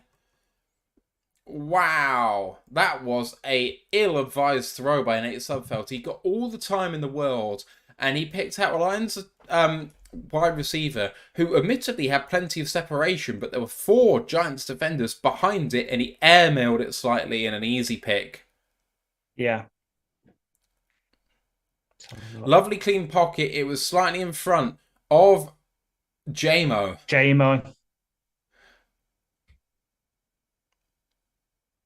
He just put it too high. And a good just pick. Almost like double clutched it and it messed up his motion. And he had to stay in Belton. So the Iowa safety doing Iowa safety things. And step back and a lovely throw and touchdown Giants over Jalen Reeves-Maybin. Really good throw there. And a touchdown throw for Tommy DeVito. Congratulations to him. That's really good stuff. Is that to Tommy Sweeney? It was to Tommy Sweeney. Yeah, Tommy to Tommy. 14-yard touchdown. And it was really well played by Jalen Reeves-Maybin in trying to get a hand up there, but really well caught and held on.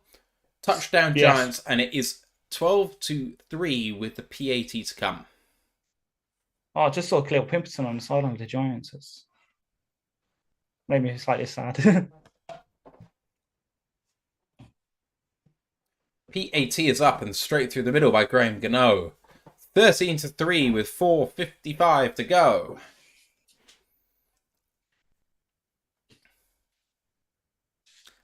See, here's the thing. Do you pull Sudfeld for the interception? Knowing that behind you, exactly, because behind you, we've got Martinez, who, to be honest, I would expect to do worse than DeVito. Because DeVito coming out of college was seen like a Martinez guy with decentish NFL arm, but was no more for rushing ability than the passing. I think the thing is that Sudfeld is feeling the pressure and he's seeing a guy which is in his range, but It's more that he's kind of forcing it a bit when he's not just taking the easy pass sometimes. He needs to stop feeling the pressure because he knows his roster spot's in trouble and he's trying to justify his role. And all he needs to do is take the easy stuff, but he doesn't. And there's a comment in our little WhatsApp chat from Mark Cunningham saying, I know it's pre-season, but if I watch any more of that Bellend Sudfeld, I'm going to smash my telly. Oh, God. Oh, Dave, no, now I'm looking in the Discord now as well. Dave VJ on Twitch says, suit up Teddy. Well, unfortunately, he is not active for today. We only got 2 quarterbacks active. So Adrian Martinez will be coming in at some point in relief. Yeah. Teddy doesn't even have his number yet. So No, Teddy does not have a number yet. And the kickoff is away by the Giants. And this one is into the end zone and will not be returned. Out to the 25 they come. Maurice Alexander caught it deep. And here we go. Dan Pass said, I think, well, thought I guessed that Nate is still QB3 and on the 53. I think we run with 3 this year. I would agree. yeah. But at this point, I would say that Martinez is in the battle. Now, I know that Martinez is meant to have had a bad camp, really, all things accepted. But at the end of the day, if Martinez comes in the second half here and has a strong end to the camp, it's not a done deal for me. Exactly. Especially if you've got Teddy prepping QB1. You don't need Sudfeld to prep QB1. So exactly. And again, lovely play action pass to number 82, which I think is James Mitchell. And all the way down for about a 20-25 yard gain. Lions are rolling. I like to see that from Mitchell, as we say. And the thing is, I know obviously everyone looks at the sort of preparation. What Martinez brings in terms of preparation that Sudfeld doesn't is obviously that he's mobile. Yes. See, when we're going up against the Justin Fields, the Jordan Loves, the Jalen Hurts and Coes of the world, he just gives us that ability just to practice against that kind of quarterback. First down and 10 from the Giants 43-yard line. I got the Bears on the brain. Right up the middle for a gain of about 4. Yeah, 4 or 5 by Davina Zigbo again. Really getting. We haven't seen much of we haven't seen Jamar or Craig yet. I am surprised we haven't seen Jamar yet. Yeah. Craig I almost thought might get held out, but Jamar needs the reps. Yeah. Let's say I would just want him to be there just for Ant, who can watch his guy for a bit. 39-yard line. A running play down to the left-hand side and a gain of about 3 or 4, maybe 3rd down and 1. Martinez wasn't in the quarterback battle until Suckfelt started throwing, says Brent DeWitt. And Grandize says, Matthew will never give us an O behave a la Austin Powers. Well, I can't do it. I can't do it. Anyway, we all know that Liz Hurley says it better. Exactly. And I'm not saying it that way. Mo Ibrahim back in the game, I think. Yeah. He's shorter than me. Oh yeah, you guys haven't heard about the story. So obviously, you probably play action in I formation, nice throw in the flat out to number 45. 45? No, that's a defensive number. Who the hell was that? Jason Kabinda. Jason Kabinda. There's his one catch of the season, He's guys. made the roster. Congratulations. Sorry. Story. I was going to say, see, this little story, it's just come to me because obviously you saw the thing about Ibrahim. So until a couple of weeks ago, I thought I was 5'10". But obviously the NHS has been doing this thing where like research thing, bet our future health. It's like they take your lucky collection. That one of the things to do is they measure you. I'm 5'9". I'm shorter than Khalif Raymond. False start penalty on the Lions inbound. First down and 15. 2:24 left in the first half. Offense number 43. False start on 43. Daniel Helm. That's not going to help his Grandad said, I'd like to see what the Bears season will play out. They did a lot of moves, see how it all falls into place. I'll say to the Ghost of Judah Tribe, if you want to see what my thoughts are on the Chicago Bears, go to the Bear Down Chicago podcast. Myself and Steve were on there today, and I think you'll find us both quite complimentary to the Chicago Bears. So go ahead and have a look and support our friends on the Bear Down Chicago podcast because they are excellent. Good completion to Ooh, Jameson Williams, who kind of flexes in front of the defender there. Gain of 11 and Hawkins. second down 4 coming. And Yeah. 2-minute warning. Yeah. It's a good catch by JMO. Well held. 13-3 to the Giants. 156 left in this first half. Let's say it's probably a credit to this certain player, but I haven't seen much of Amani yet. Makes a nice difference from last year. Don't remember who that is. Harley Quinn says, I'm so sad we don't get to play the Lions for like 4 seasons. And Miss Harley Quinn, the next time we play the Patriots, unless it's in the Super Bowl, will be at Ford Field because we played you in Gillette last time. So you will have to come to us, which means we'll see you in Detroit. Yeah. If you want to see Dan Campbell, and I know that you're excited about him. Okay, who wouldn't be? Dan Campbell's an absolute legend. Goes to Tuba Tribe, says he should be complimentary. I feel like in 2 years you'll be a Bears fan anyway. Well, I've been a Lions fan for 14 years, so I do not think so. I have suffered a lot through my fandom, and I ain't about to quit now, not when we've just got good. Jeremy doing Jeremy things. Nate Sudfeld targeted Jameson Williams today. 2 of 6 for 18 yards, 0 touchdowns, 2 interceptions. Passer rating of 2.8. Yeah, sounds about right. And apart from one JMO misread, it ain't been on him. Exactly. It ain't been on him.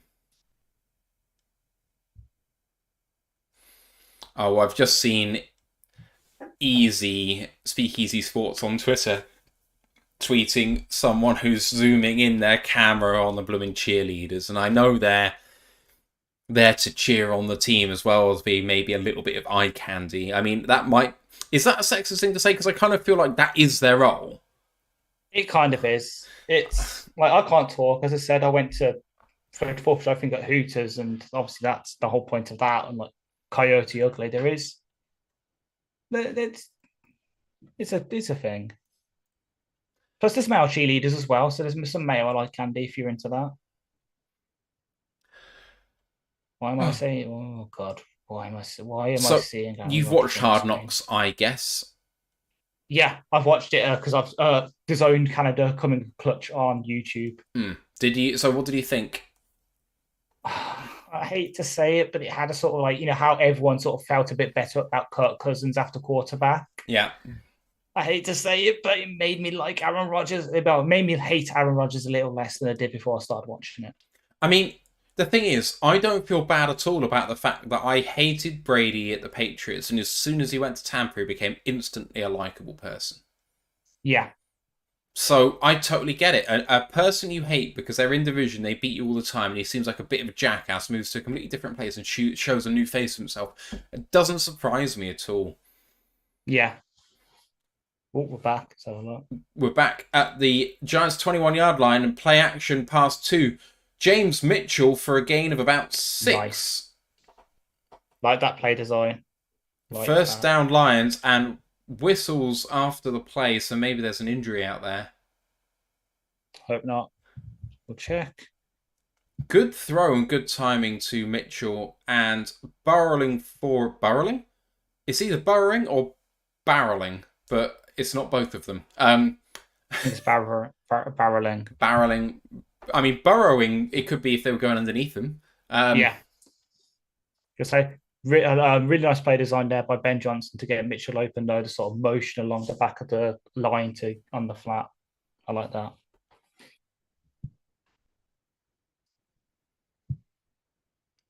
Dan Pass said the Lions never had cheerleaders for the longest time because of the negative sexist connotations. Only on Thanksgiving there would be high school cheerleading, so it's new, but yes, the stereotypes don't help too much. I remember them bringing it back for the first time in like 2018 or 2019, and I was slightly disappointed, to be honest.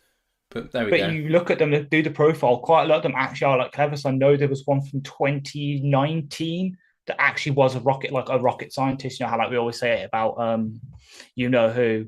So someone who's actually like studying rocket science at college while also being a cheerleader. Harley Quinn says, I mean, hey, I'm straight, I love me, but everyone can appreciate a beautiful girl. It's Yes. very true. Very, very true. Second down and goal for the Lions here. 1:47 left on the clock. Need to get something on the board here. A field goal would put them within 7, and a touchdown put them within 3 if they get the PAT. Harley Quinn says, Brady meant well. I think Bill just exhausted him. I'm not even sure whether I think that's the case. I think that the Patriots under Bill have a culture of not saying much and being cold as ice. Yeah. And it just made people assume the worst about those players. And then Brady becomes liberated when he leaves, speaks his mind, and actually comes across as just a nice human being. Yeah. It also just speaks to the power of Gronk's personality, because even on those teams, Gronk was an absolute mad lad. So Ooh, play action pass for Sudfeld and knocked down at the Oh. line by Boeck. I think that would have been a touchdown if that had gone Yeah. over. Let's have a look and see where that was going. So Sudfeld, I think, could have handed that off, to be honest. But good route, throwing it to an open tight end in the end zone. 40, 43. So Daniel Helm. Yeah. Good rep by Boweck to knock that down. Third down and goal for the Lions here. The Lions want to punch this in from the 8-yard line. They are defending the sticks. And it is a draw play up the middle for gain of 4. Fourth down coming and 4. You got to imagine that if they're running on 3rd and 8, that they are rolling here on 4th down. So Aleem's not active. Here we go. 1:20 left. Sudfeld waiting for the call from the sideline. And it looks like they might be taking a timeout here.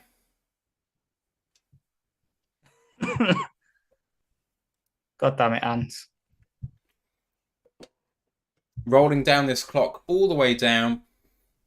I'm here. So Eric's has tweeted, calling my shot here. Mitchell feint block roll to the right for touchdown. I'm with him. I'm with him as well. 57 seconds left. Timeout has been taken. That's the Lions' last timeout of the half. Giants have no timeouts left, and so I can imagine they might just play out the clock here. Either way, so this is probably going to be the last meaningful play of the half. We haven't gone to a break. It's only a 30-second timeout, so we'll be back in just a moment. And Sudfeld going back out to the field. Might be Sudfeld's last play of the game. So he needs to potentially get a touchdown here to improve those numbers, because 2 interceptions right now looks pretty poor. I'm going to say Dan and Ben do not look happy right now, though. I think they look like it's all business. Experiment just said QB sneak from the 4-yard line. This is not the Super Bowl Eagles. Trips to the left-hand side here, and one on the right in shotgun. Takes a snap. Blitz. Fade. Good timing. Dropped by 83. That is Dylan Drummond and flopped with the pass breakup. Turnover on downs. Fair enough. Cordell Flott is a good slot cornerback. But the thing with Sudfeld's throw here, it was off the back foot and it just kind of hung in the air. If he'd thrown it with a little bit more urgency, it would have got there. But Drummond had to come back for it. And Drummond was free in front of himself. If he just had to continue running, he would have been fine. That is pass interference all day. Got there before the ball did. Can't believe that hasn't been called. The defender didn't even look at the wide receiver. Poor. And the Giants are kneeling down here, and that is going to be your half. So, have a look at the stats at the end of the first half. Giants lead 13-3, and the Lions actually put together some offense at the end of that half. Nick Sudfeld 12 of 23 for 165 yards and 2 interceptions. On the Giants side, they've only thrown for 82 yards, but they haven't had to throw for much, with the Lions turning the ball over quite so often. Tommy DeVito leads them in passing 7 of 11 for 78 yards and a touchdown on the ground. Lions have 38 yards total. Leader is Jameer Gibbs, 6 carries for 19 yards. But Divine Ozingbo, 4 for 10 for for New York, their rushing stats are led by Tommy DeVito, 3 for 9, and James Robinson, 6 for 9.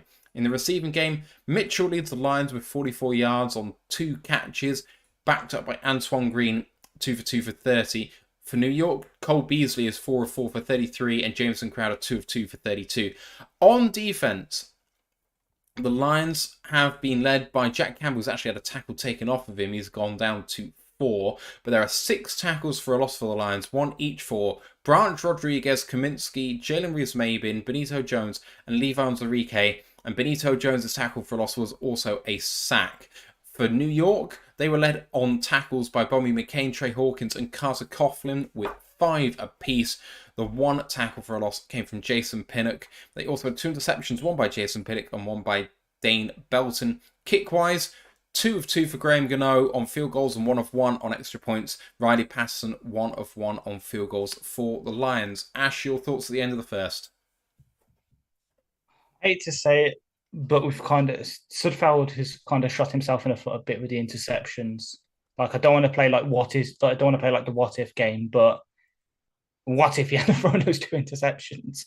Because the Giants would have got good field position to easily get those field goals. And obviously the offense could have kept rolling. We could have got a few more points than just the 3 we've got on the board right now. So bit of the shot in the foot with the offense, but the defense is bald.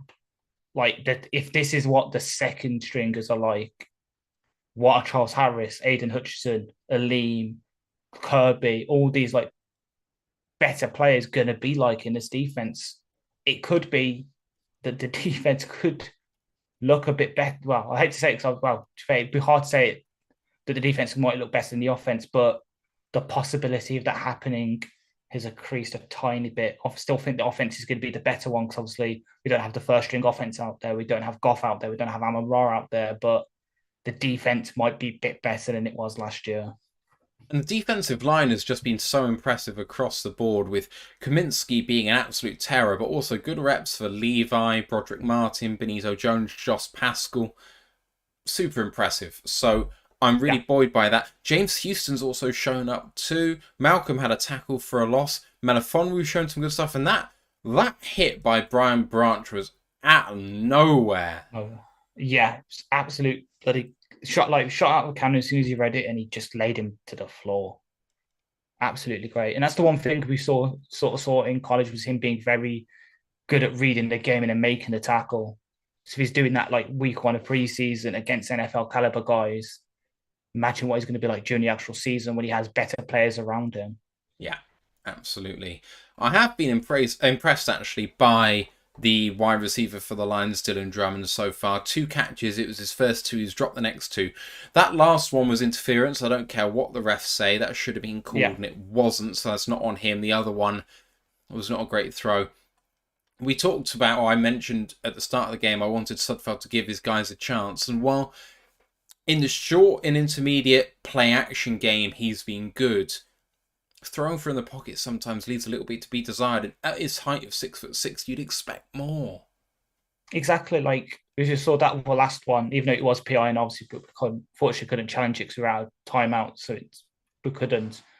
If he just bullet past that instead of trying to like sort of loft it in there, that could have been 6. Like, Drummond had a good yard or 2 on his on flat, but alas, he just decided to float it in, and what happened. Yeah, absolutely. I know that you're thinking of possibly heading off, so can you just hold down the fort with the guys for about 2 minutes while I go for a rest break? Of course, yeah. Cool. Yeah, of course. I'll see you in a sec. See you in a bit.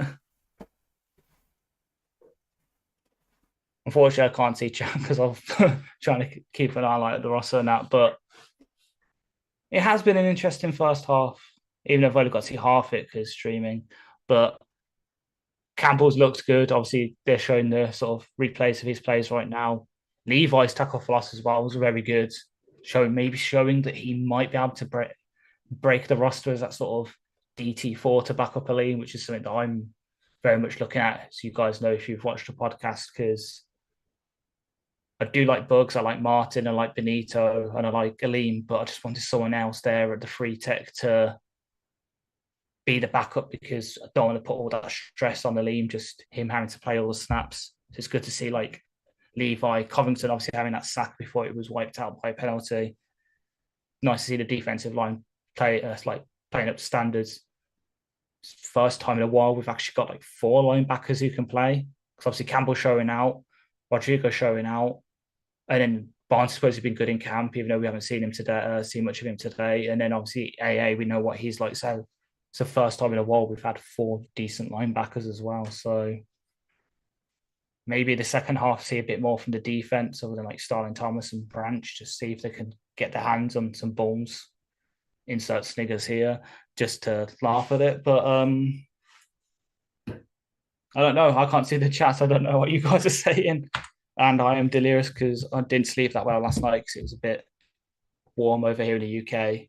And I have to be up in 3 hours for work. So I am a bit delirious. So look around you know what? Let's have a look around the league, why don't we? So right now, at halftime, it's 17-7 to the Steelers against the Buccaneers. Packers-Bengals is looking a good game. The Packers are 21-16 up against Cincy. Jordan Love, let's have a look at Jordan Love's stats. Jordan Love has thrown is 7 for 10, 46 and 1 touchdown. No rushes. Sean Clifford's had some played. Oh, Sean Clifford's not looking so good. 15 for 20, 193, 1 touchdown, 2 interceptions. Love to see it.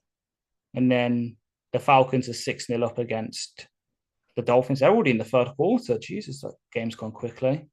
And the only score is by former Lion Godwin Ikubuke.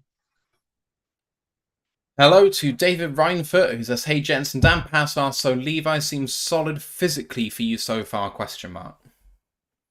Yeah, even though we've only seen like a handful of snaps from him, but that like tackle velocity shows that maybe what I obviously said in the podcast on Tuesday that I don't know if he's there physically.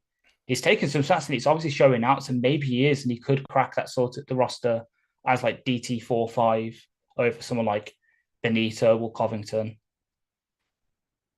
Or they're showing all the tackles for me right now. Loving to see it. David just said Jack Campbell looks solid. He has had some really good reps so far. I've not seen him bust any coverages so far or misread any runs or anything like that. So that was positive. Detroit versus everyone says, I want to see Gilmore. He's been there and he's been locking down some guys and making some good plays. And yeah, Gilmore. Yeah. I was going to say he was on the opposite side to Starling Thomas on the past couple of drives, and he hasn't really been targeted that much, which is probably a good thing. It means he's probably been good in coverage. It's just Starling has showed out because he's been targeted. Super and Cyan Lions just says sucks, and Mile Marker thinks that we're crazy for being here. Well, that part is definitely true. Yeah, it's because I mentioned that obviously I've got to be up in like 3 hours to the guys to explain why I was leaving in a bit. Yeah, I don't know when you're heading off, but I don't blame you whenever, man. I'll try and see what the start the second half's like for us, because I think, will we get the ball? They kicked to us, I think. Great. With first play, we had an interception. Very first play of the game. So they'll be receiving the ball. I'll still stick around for a bit, see. All right. See. Sounds good to me. If you see me start drifting off, you know why, just like... So Det Fan Man says, how's that backup offensive tackle, Fedi and Nelson situation? Is it quite the emergency I feared? I just got here. Nelson had a very poor start to the first half. I actually haven't seen a huge amount of problems from him after those first couple of reps where he looked atrocious. Yeah. Fedi has been fine. I don't think I've seen a huge amount of pressure from the Giants on the offensive line. There have been times where Subfel's had to get the ball out in a bit of a hurry, but I haven't seen anything which gives me any particular pause. But they're going up against a backup set of defensive linemen as well. It's not like they're facing Dexter Lawrence, so... Exactly. It's just, as you said, Fedi's, you haven't really noticed him. That right-hand side of the line looks good, which is good news for Sorsdal as well, because it means he's adapting to the new situation of being a guard quite well, which is always promising. David also says that Houston looks like a monster. I mean, when the guy is in pass rush, he looks exceptional. I love the fact that they're trying to give him some more versatility and make him a 3-down guy. But at the end of the day, I just want to see him pass rush because he's so bloody good at that. Yeah. To say that he's better to have sort of someone that has a master card rather than be a jack of all trades, master of none kind of thing. Like Hmm. easier, but it's harder. It's easier for teams to probably game plan against you if you're like Putin is elite at pass rush, not so good at the other areas. If you can get him up to being like a 6 out of 10 at run defense and coverage, it'd be enough where teams can't just solely think he's on the field while he's going to pass rush. My marker just says, just think some of these guys are going to face KC. Well, Jameer Gibbs Yes. will, and Yeah. none of the offensive line will. The quarterback won't. None of the wide receivers will in a starting capacity. On defense, Jack Campbell probably will. Branch might in a starting capacity, but will definitely be a rotational player. Otherwise, Pascal and Pascal. Kaminsky, Yeah. maybe Bugs will, Campbell. but Campbell. this yeah. Barnes, who started the game, but I Bond. think he's been Yeah. yanked since. Laporta says experiment and right, Yeah. but we're talking about, at least on offense, the less important positions potentially apart from Laporta, and on defense, Campbell's the guy you circle probably in the center of the defense, but I don't think there's anyone fundamental in there. I would be worried. It's so hot in here. I would be worried potentially just that Kansas City are Kansas City. I don't think it's about us. If Kansas City underestimate us, then we got a chance, but it's going to be so tough. Exactly. And like the only other one that I can see in like a starting role is Starling as a gunner, but even on that special teams, it doesn't really count. But we definitely will see quite a few of these guys, I think, against KC in the sort of like 10 to 15 snap range, as you say, is like backups. So if Dylan Drummond sticks around, you probably see him on a couple of plays. Obviously, Gibson, that we'll see. We might see one of Izigbo or Mo Ibrahim as sort of special, like maybe as RB4 with special teams upside and does some power things because that's what they're both known for. It's not really like big important people, which is the whole point. Like that's why teams are moving towards the joint practices and then having the preseason games is because in the practices they can set up situations to test the starters, and then the games are more about the second and third and fourth stringers, them getting the game snaps, and they can make the decisions on who's going to be the bottom of the roster guys and who's going to unfortunately go in the practice squad and who's going to become street free agents.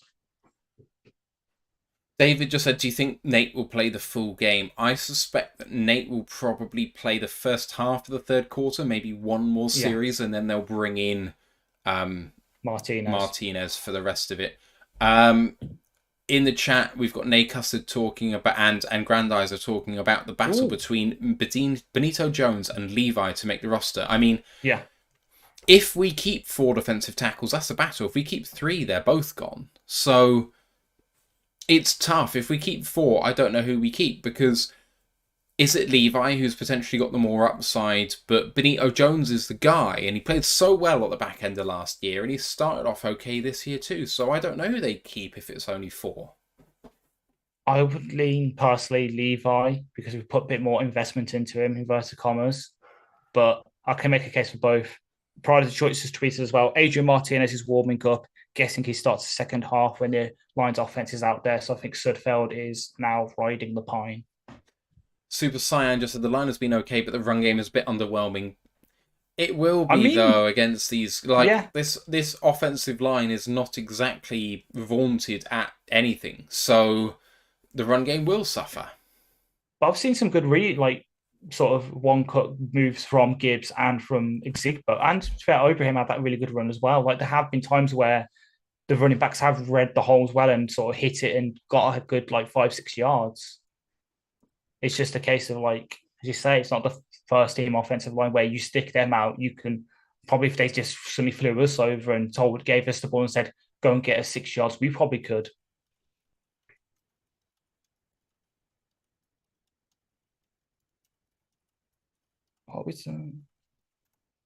Nice to see Goff on the sidelines as well in street clothes, sort of talking to the guys. It's quite nice. I missed the kickoff return there, but it looks like the Lions forced a fumble. Chase Lucas in coverage holding his hand. So I'm just seeing the kick now. Oh, they kicked it short and almost recovered it. Yeah. Oh, that's unfortunate for number 59 of the Lions.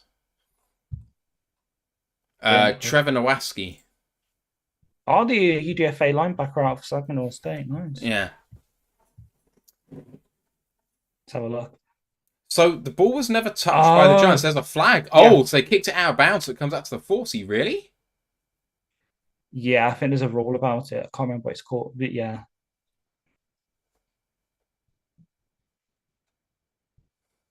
It might be like illegal Wow. touching or something. So it never got touched by a Giant. So the Lions were the people to put the ball out of bounds. So it's as if the kick went out of bounds. That makes sense. But if it had been recovered inbounds by the Lions, do they keep that ball? I think they do because it's like an onside kick, isn't it?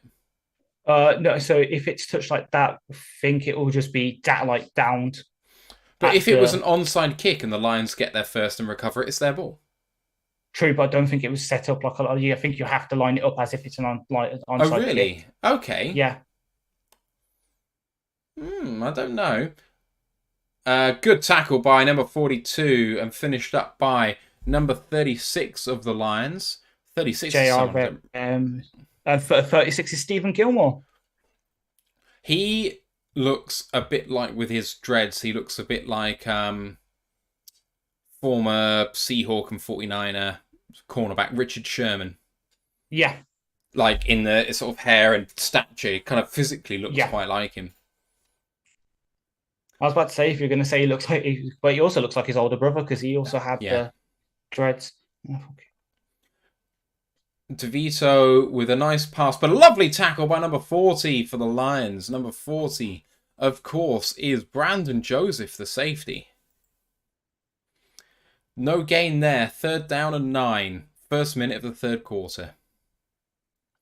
Just want to thank you all for joining us once again for the second half of the Lions-Giants preseason game. If you're enjoying what you're hearing, then we are monetized on both YouTube and Twitch, and there's a tip jar in the description below if you want to show some love. Appreciate you for supporting the channel. 3rd down, the snap's taken, and trying to escape, but it's sacked.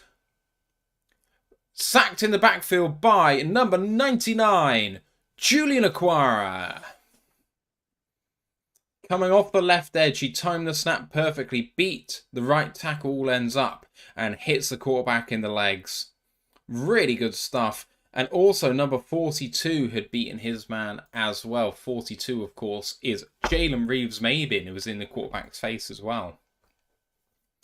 Punt unit should be out for the Giants. 4th and 17, Scottish Hammer.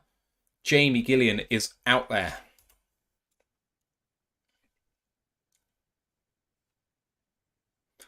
Experiment just said about the kickoff rule. Dumbest effing rule ever. I mean, no argument from us. Play clock has wound down to 0. It is a delay of game on the Giants. Lions are going to get the ball and a chance with good field position, hopefully, to get a bit closer in this one. I think the first half can be summed up by saying that the Lions don't care about the results of this game. They are playing situational football and creating the situations for themselves to stress their players, and they don't care about whether it means they score or not. Because at the end of the day, in an in-game situation, I think they probably take the field goal in the end of the first half. Oh, good return by Maurice Alexander breaking free. He's going to go all the way. Maurice Alexander walks in for a touchdown, Lions. 95 yards! And there is our new kick returner, I think. And the door is open so everyone can hear me, including my girlfriend. Whoops. Oh my god. What a run there. He got touched and spun around several times. The blocking was good. But Maurice Alexander is hyped. Oh my god. I'm just putting what Eric's just tweeted in the Discord because oh my god, you could just see me nearly choke on my spit with that. That's hilarious. Well, what did he say? Oh no, it's like he just tweeted it with a GIF. So he said Maurice Alexander then tweeted a GIF when you see the GIF. Oh yeah. Very much so. He's like a ballerina, man. He is. That is excellent stuff. And the Lions get this to a 4-point game with the PAT to come. Maurice Alexander staking his claim for that kick return job. Khalif Raymond obviously is the all-pro kick returner. but also can do the punt return work. We know they like to split those reps, and they are going for two, the Lions. 13-9, they are going for two. Heavy set on the right-hand side, play action, looking to Jamo. Good throw, and caught by Jameson Williams for his 2-point conversion, his first 2-point conversion. And the Lions go to within two, 13-11. No, it's Things not. you love to see. It's 6-2 in the morning, not 13-11. Oh, Maurice. Chase Lucas was the one up there with him. Not vaunted as a speedy guy. What a play on special teams by the Lions. And what a punt by Jamie Gillian. Like, Giants all the way backed up, punts all the way to the Lions' 5-yard line. And you've got to say maybe the depth of that kick is the thing which gave Maurice Alexander the room to make that play. Exactly. Like, lets him get up to speed. Oh, the little jumping as well. I love it. I think, was it... Who was quarterback for that play? I think it was Nate. See if the score tells me. It was Nate Subfelt. Mile Marker saying, yes, that's what we're talking about. Fired up. Yes, sir. Lions with their first touchdown of the preseason, and it goes to special teamer Maurice Alexander, 95 yards. Lovely blocking and a really good contact balance by the backup wide receiver and special teamer. However, is the people doing that really good blocking was the two recent signings of Tay Hayes, the cornerback, and Daniel Helm. At the end of the day, there will be special teamers with roster spots up for grabs. There is at least two normally in the roster that don't have any play on offense or defense. They're in there to play all four favors of special teams. If you can make an impression now, you get more opportunities in training camp when the Jags come calling next week. Play well in game 2. Who knows what can happen for these guys? It's the rush to the 53-man roster. It starts today, and some of these guys are really balling out. 100%. Ken Stouter said Dave Fitt will be horse bet. Yeah, he will. That's the sort of thing that gets him fired up in the morning. Tell you that. Exactly. Oh, punt return touchdown is a beautiful thing to read, especially when you get 8 points from the play. Exactly. Oh, yeah. And a good rep by Subfeld to Jameson Williams, because it was the same play action with the touch pass on the reverse side that he tried to throw to Dylan Drummond and underthrew. This time he didn't. Learn from his mistakes, threw it out in front of him. And Jamo, it was great coverage by the Giants, but he came down with it. 100%. Just seeing now, he's getting tweeted out. 38. Love Chase Lucas being that senior guy to support his man. And the kickoff is about 1 yard deep, but returned by the Giants. And a good special teams tackle by number 35, which is Brady Breeze on special teams, doing good work.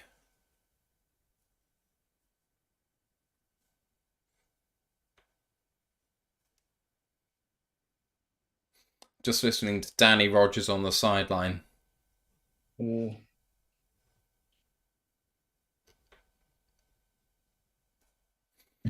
Maurice Alexander flipping boxes overnight at UPS in the off-season to make ends meet, and comes in and makes a big play on special teams to make his statement for the roster. Fair play to him.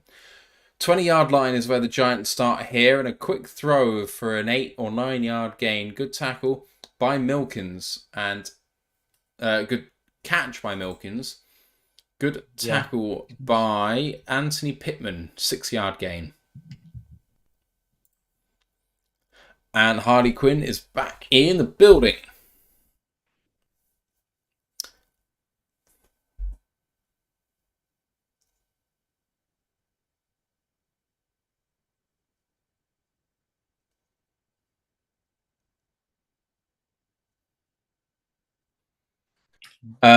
Quick little 1 yard run by Eric Gray, the running back rookie out of Oklahoma. And 3rd down and 3 for the Giants is coming up.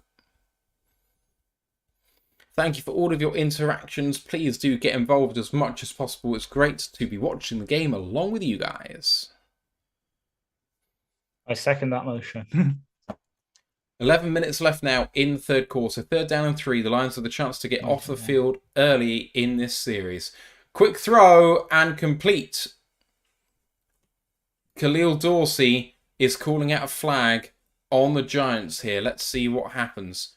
Dorsey was the man in coverage. May have been OPI here. To say the last run, the run by Eric Gray, who makes the tackle? Levi Onwuzurike. It was offensive pass interference on Bryce Ford Wheaton on Khalil Dorsey. On the outside, just runs into him and knocks him over. You're never not getting that called. You should know better. 3rd down now and 13 after being 3rd and 3, but the Giants still have a chance to convert this one. They come out in the shotgun with 4 wide receivers and a running back. Takes a snap. Lions bring pressure, and there is another flag. Good throw, but fantastic play on the outside by Khalil Dorsey. Couldn't bring it down in bounds. I think there'll be a holding here, which will be declined, and it'll be 4th down and 13.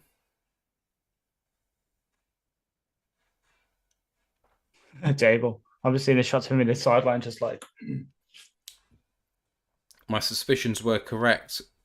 Holding declined by the Lions, and it will be punt formation time for the Giants. Oof. Lions with another impressive defensive set.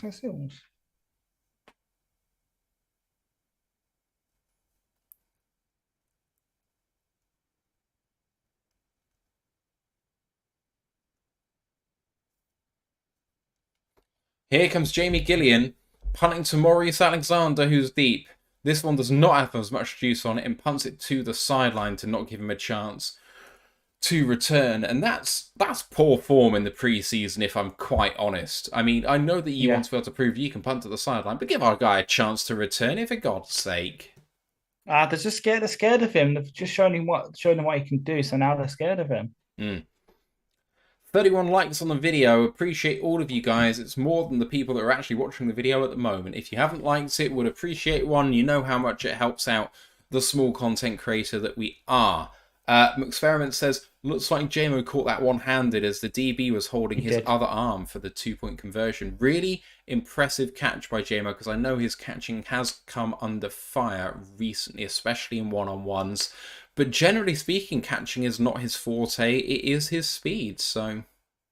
Yeah, as Riz keeps saying, he's kind of like Will Fuller, Ted Ginn, that kind of player where he might only have like a 50% catch rate, but when he does catch the balls, it's for explosive plays that get the ball down the field. So you kind of accept the lower catch rate because you're getting explosive plays when he does get the ball in his hands. Like, we've got Amon-Ra anyways, the guy you can trust to catch the ball. So we'd lovely to have his hands on JMO's body, but unfortunately, hand transplants haven't got that far yet, and we still need Amon-Ra to have his hands. So cloning needs to get there, then the hand transplants.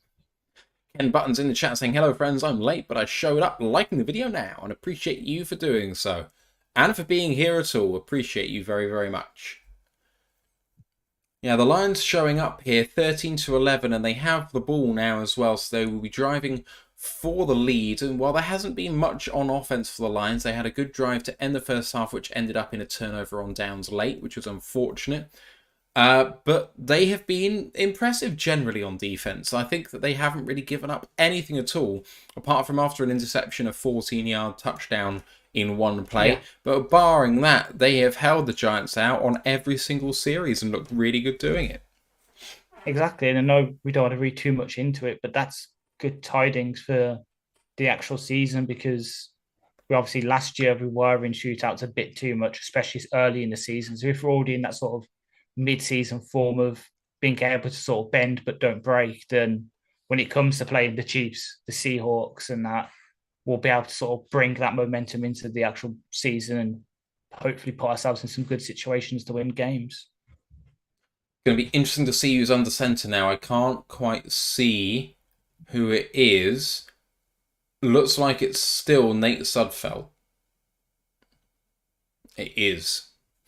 I should actually check out what the number is for Adrian Martinez. It's still Sudfeld. It's still Sudfeld by Peter Pride of Detroit and Where is the number for our number 4 quarterback? Adrian Martinez is number 18, so that should be easy to see. That looks like a legal formation on the Lions, but it's not been called. Run up the left-hand side for a gain of about 3. I thought that the wide receiver covered the tight end who was on the line there, on the near side, but not called. Hey, who am I to talk about penalties not being called on the Lions? Bro. Grandeyes are calling you out for talking about having someone's hands on JMO's body. Oh, God. I formation here and a run to the left. A good block by Kabinda and a big hole for the running back who gains a first down and about 10 yards. Good stuff. By Ozigbo. 9-yard gain. He's really getting some work in this game. He is. Just less than 10 minutes to go in the third quarter here. It's at the Giants' 43-yard line, first down and 10. Coming out of the huddle quickly and snapping the ball and play action, looking deep, and a wobbler to Jameson Williams. A really horrible pass. It looked like it slipped out of his hand or something. I bet Nate wishes he had that one back. Mind you, if he didn't, maybe he'd have thrown a pick. True. Oh, his hands got hit by Baldonado at the point of release. Really good play by Baldonado. Teddy Bridgewater on the sideline, in his street clothes, observing the game with Jared Goff. In the shotgun now, 2nd and 10. Looked like a false start, but again, not called. Yeah. Good throw. And James Mitchell catches and gets about 8.5 yards for a third down and a long one. I'm just watching back the wobbler now, and there's a really good sort of like block and release pattern by Mitchell as well. 9 minutes to go in the third quarter, and the game is going at a good pace here.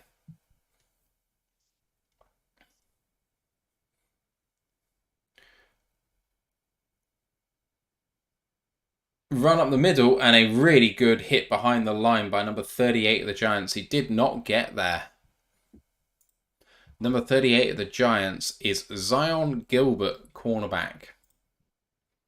This is time to go for it, as McExperiment says. 4th down and about 2 here. Should be going for it. Always. Grandizer says Teddy Dogwater, as he was known with the Dolphins. He just chased the dollars. Well, he can't be accused of that here, only being paid $2.5 million as a base guarantee. So not exactly a huge amount of money. Exactly. It's a lot better than I was predicting for him.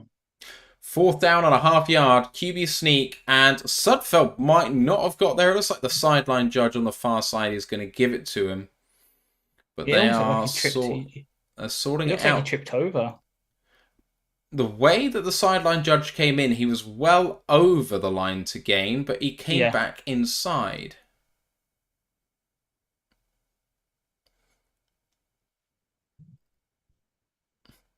Harley Quinn saying, I'm eating a mint ice cream in a chocolate cone with chocolatey crumbles on top. That sounds good to me. Oh. Looks like they might be bringing out the chains here.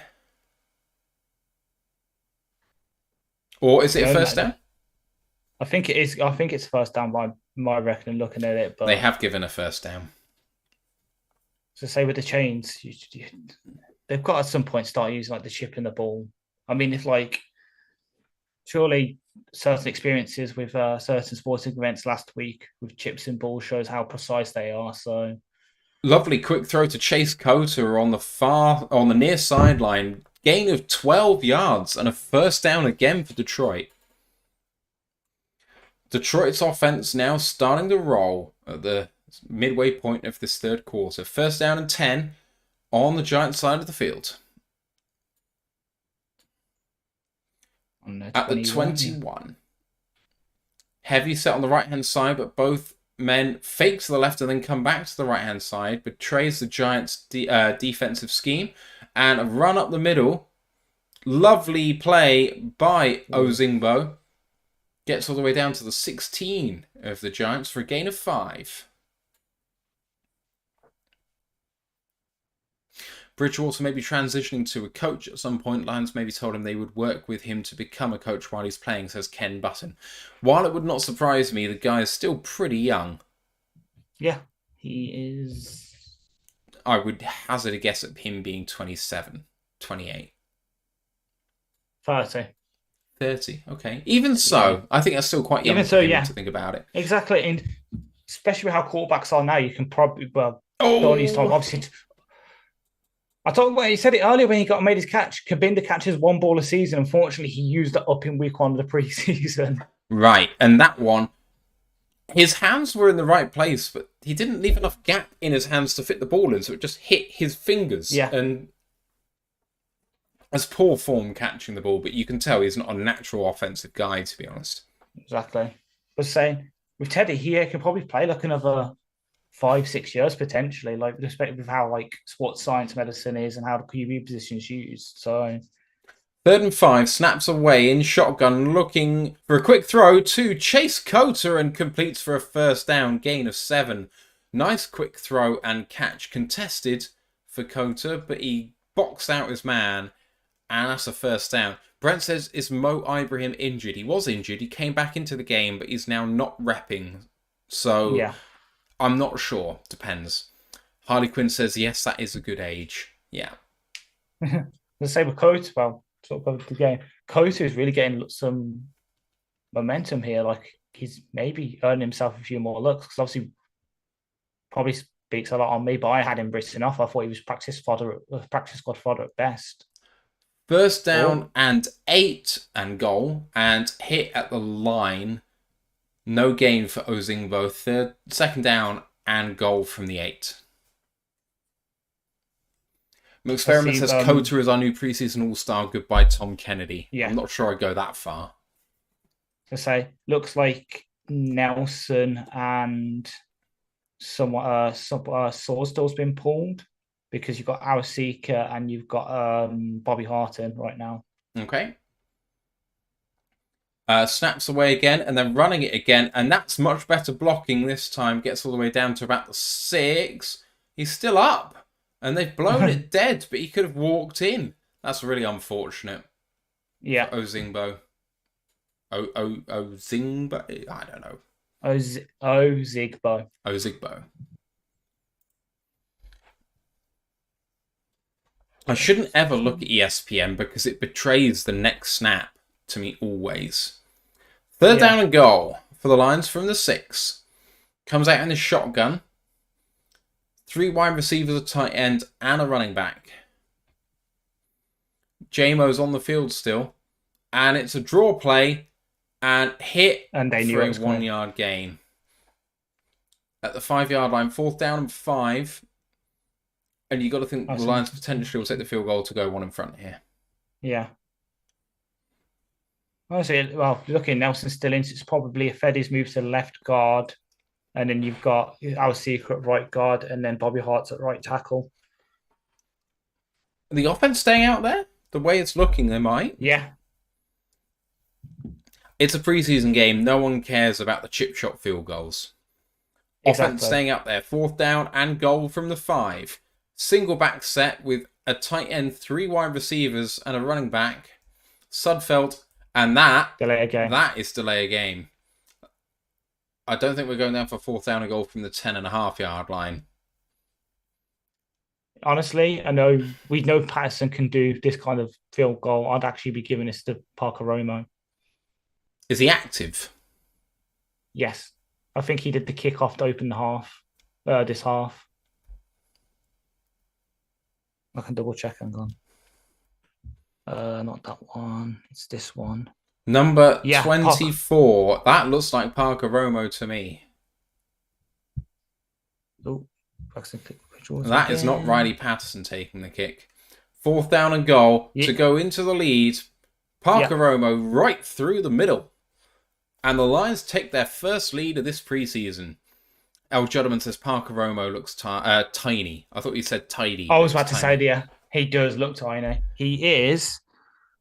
I can't even say he's tiny. He's 2 inches taller than me. He's 5'11".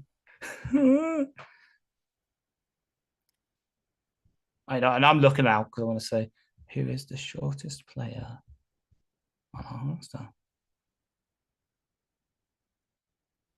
So yeah, the shortest players on our roster because I'm looking out is Khalil Dorsey, Mo Ibrahim, and Khalif, all at 5'8". And Gibbs, Hayes are both my height at 5'9". And then no prizes for guessing who the tallest is. Tallest Lion? Yeah. Active or inactive? They'll be active in this game. Well, the tallest Lion is Ryan Swoboda. Yeah. 6'10"? 6'9". 6'9". I was close. Yeah. We've got some big boys because he's 6'9". Eze's 6'8". Max Persher, Matt Nelson, Hutch, Galvin, Decker are all 6'7". Big boys. Decker was 6'7". Jesus. Who is 6'7"? Taylor Decker. Yeah. I thought he was 6'5". He's a massive human being. McExperiment says, I haven't been paying enough attention to the line. Has Eze been repping? I have not seen her being Eze. I haven't seen him yet either. Which is a bit weird. I would have expected to have repped him with a second team here. Yeah, especially since he's supposedly been the better of the backup, like the better of the backup tackles in camp. So unless they're just giving the veteran options a chance to get some snaps and prove themselves in the battle. We shall see, I guess. Yeah. All right, we're in the break at the moment, and the Lions lead by 1. 14-13 with 11 points coming in this quarter. The major point of scoring has come from the back of a punt return touchdown by Maurice Alexander for 95 yards, as well as a 2-point conversion from Sudfeld to it was Jameson Williams. JMO's stat line does not look good right now, though. 2 for 7 for 18 yards. It's pretty rough. And two interceptions. Well, the interceptions aren't on him, though. I know, but you can count them in the target, as I say. Eric's has come up with a banging tweet. Laura, the tornado warning looks like it's right over our house. Are you guys in the basement? Is everyone everything okay? Laura, we good. Why is Nate Sudfeld's face so red? Good defensive rep there for the Lions by Chase Coter and not Starling Thomas. That was Stephen Gilmore. Stephen Gilmore. Yeah. Stephen Gilmore. Get him. I guess he can be. He's quite a happy Gilmore right now. Oh wow! Yeah, I haven't watched that film for so long. I can't even remember it. I have watched it, but it was so long ago. Yeah. To be fair, Adam Sandler films kind of do blur together. Yeah. Play action. Nice little. Oh. Good play there by Khalil Pimpleton for the Giants. 5-yard gain, 2nd down and 5. And he was tackled by Khalil Dorsey. Battle of the Khalils. Yeah. Khalil on Khalil violence. Here for it. Shotgun snap here on 2nd down and actually looks like about 7. Yeah, 6-7. DeVito with the pass. Good timing and good throw to number 13 of David the Giants. Sills, the 5th. He's been around donkey's years, David Sills has. Former Texan? I think so, yeah. 13, that's why. David Sills, the 5th. He's only been around 3 years. Has he really? Yeah. Wow. And he was originally a build, and he signed with the Giants in 2019. Oh, play behind the sticks for the Giants, and that looked like a late hit out of bounds. Yeah. Not given. That was Khalil Pimpleton again.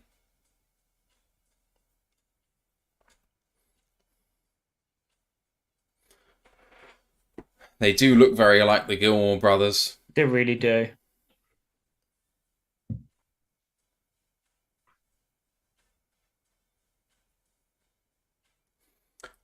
Second down and 6 here for the Giants at their own 41-yard line. Hand off to the right-hand side of the Giants. Hit behind the line, but falls forward. That was Anthony Pittman in coverage. It was my man Corbin carrying the ball.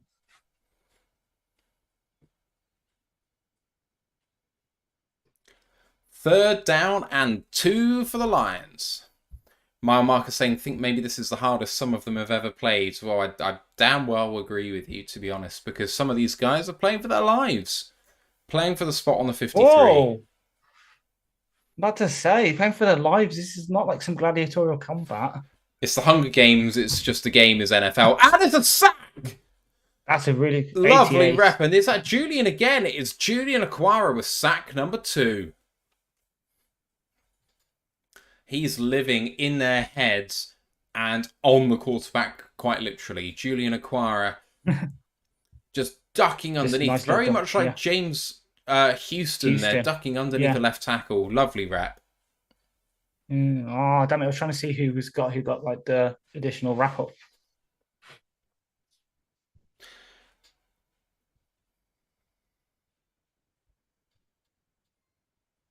So look, are they going to actually punt it to Alexander? Yeah. They do punt it to Alexander. Fair catch called. Caught at about the 19-yard line. And the Lions have the ball. A point ahead, 14-13. 23 seconds left in the third quarter. Are you sure you want to stay up? Because I might go at the end, like at the end of the quarter. I just want to see if Martinez plays. Unless they nail the ball now, so I'm doing something stupid.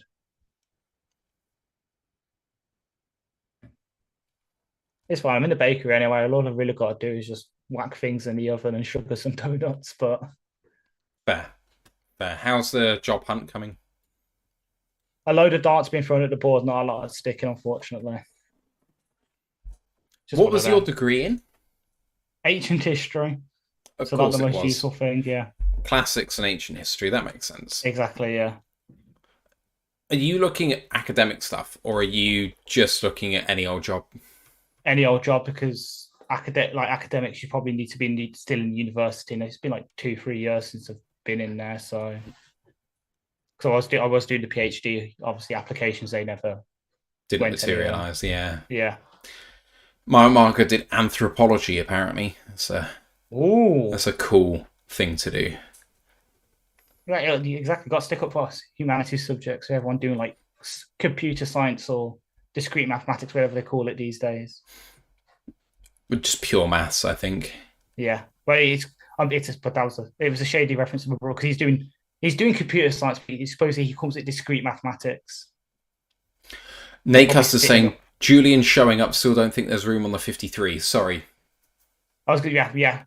I agree with that. The same, like, because my brother, he does that. He's probably sitting up right now, probably playing F1 on his laptop. The thing about Julian is if he makes the roster, the person that doesn't is Houston. So I agree. You're not cutting Houston again. I mean, he's definitely getting picked up. But yeah. So Brent saying Julian making himself an enticing trade option. I mean, I think at this point a lot of people at this point are going to be waiting for cut down day to come. It's only 2 weeks away. So true. I don't think there's going to be any trades happening because if you want to do a trade right now, you can just wait and get him for free. See, you say that, but let's say it's someone, I'm trying to think who'd be that's later in the waiver priority.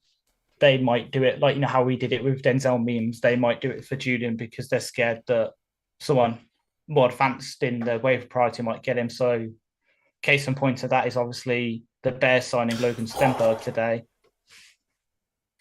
Play action pass by Adrian Martinez and didn't really get the ball out with any zip. It almost got picked, but actually a really good play by the Lions receiver to not let it get picked.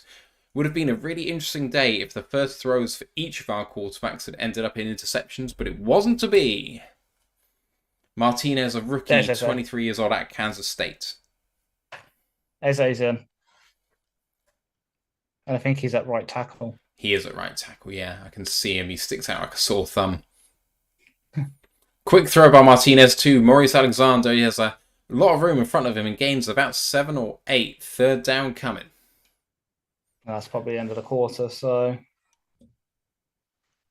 I will probably peace out now. Fair play. You have work in just over 3 hours, so get out here. Yeah. Imagine now if I go and suddenly we score on every single drive. It would be me dragging us down. I mean, I would somehow doubt that. Right. Enjoy, guys. Hopefully we win, and hopefully the Packers lose. We live in hope. Good to see you, mate. Sure. Nice and to have you on with this.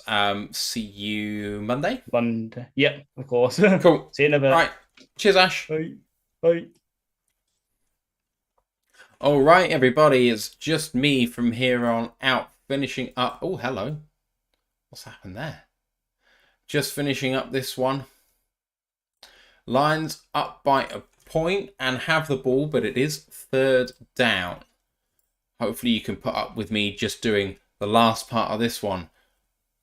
Hoping you're enjoying the stream, people. We're always looking to improve what we do here at Roar the Lions. So if you have any suggestions, any thoughts, comments on the YouTube stream, there's a feedback form on the description. So anything like that where you want to say things that we can improve on, or you could join our Discord channel. It's a really nice place to meet some like-minded Lions fans.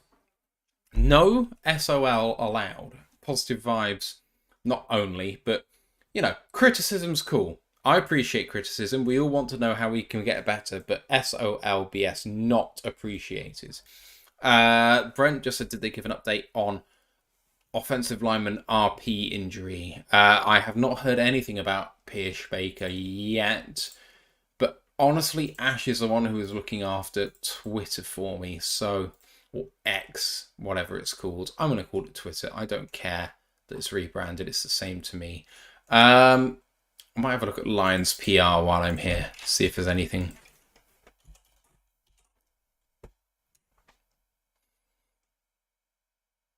Detroit Lions PR.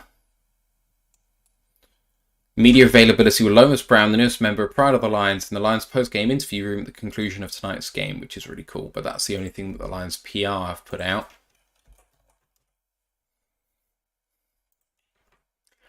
And the Lions official page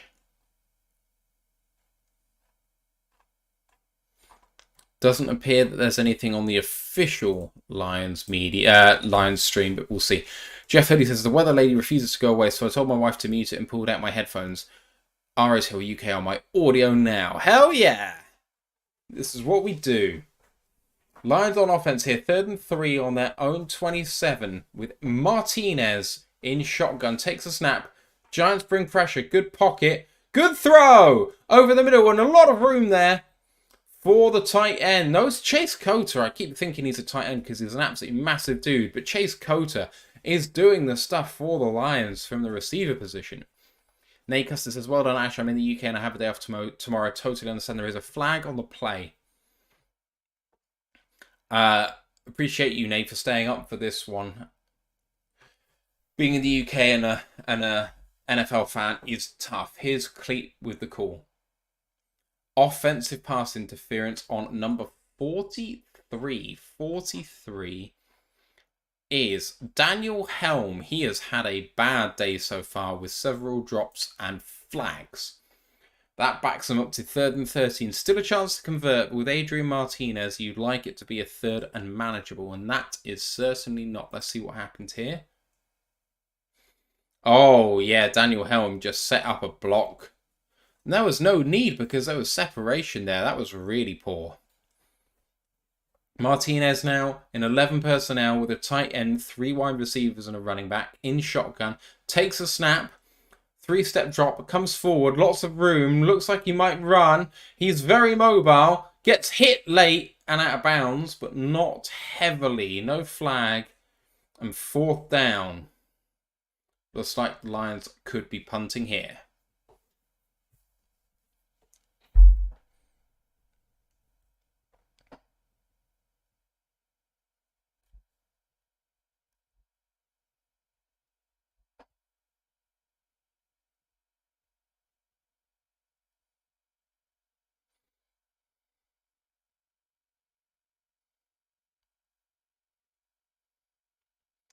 Punt is away by Jack Fox. And a really nice rep by the gunner, number 30, closing down the returner very, very well. Number 30 is Divine Ozigbo. He's had good work at the running back position and gunner as well. Fair caught, and the Giants have the ball. 1 point game, 13:45 left, and Mile Mark says fans get to rehearse the booing too. Yeah, they do. Yeah, they do.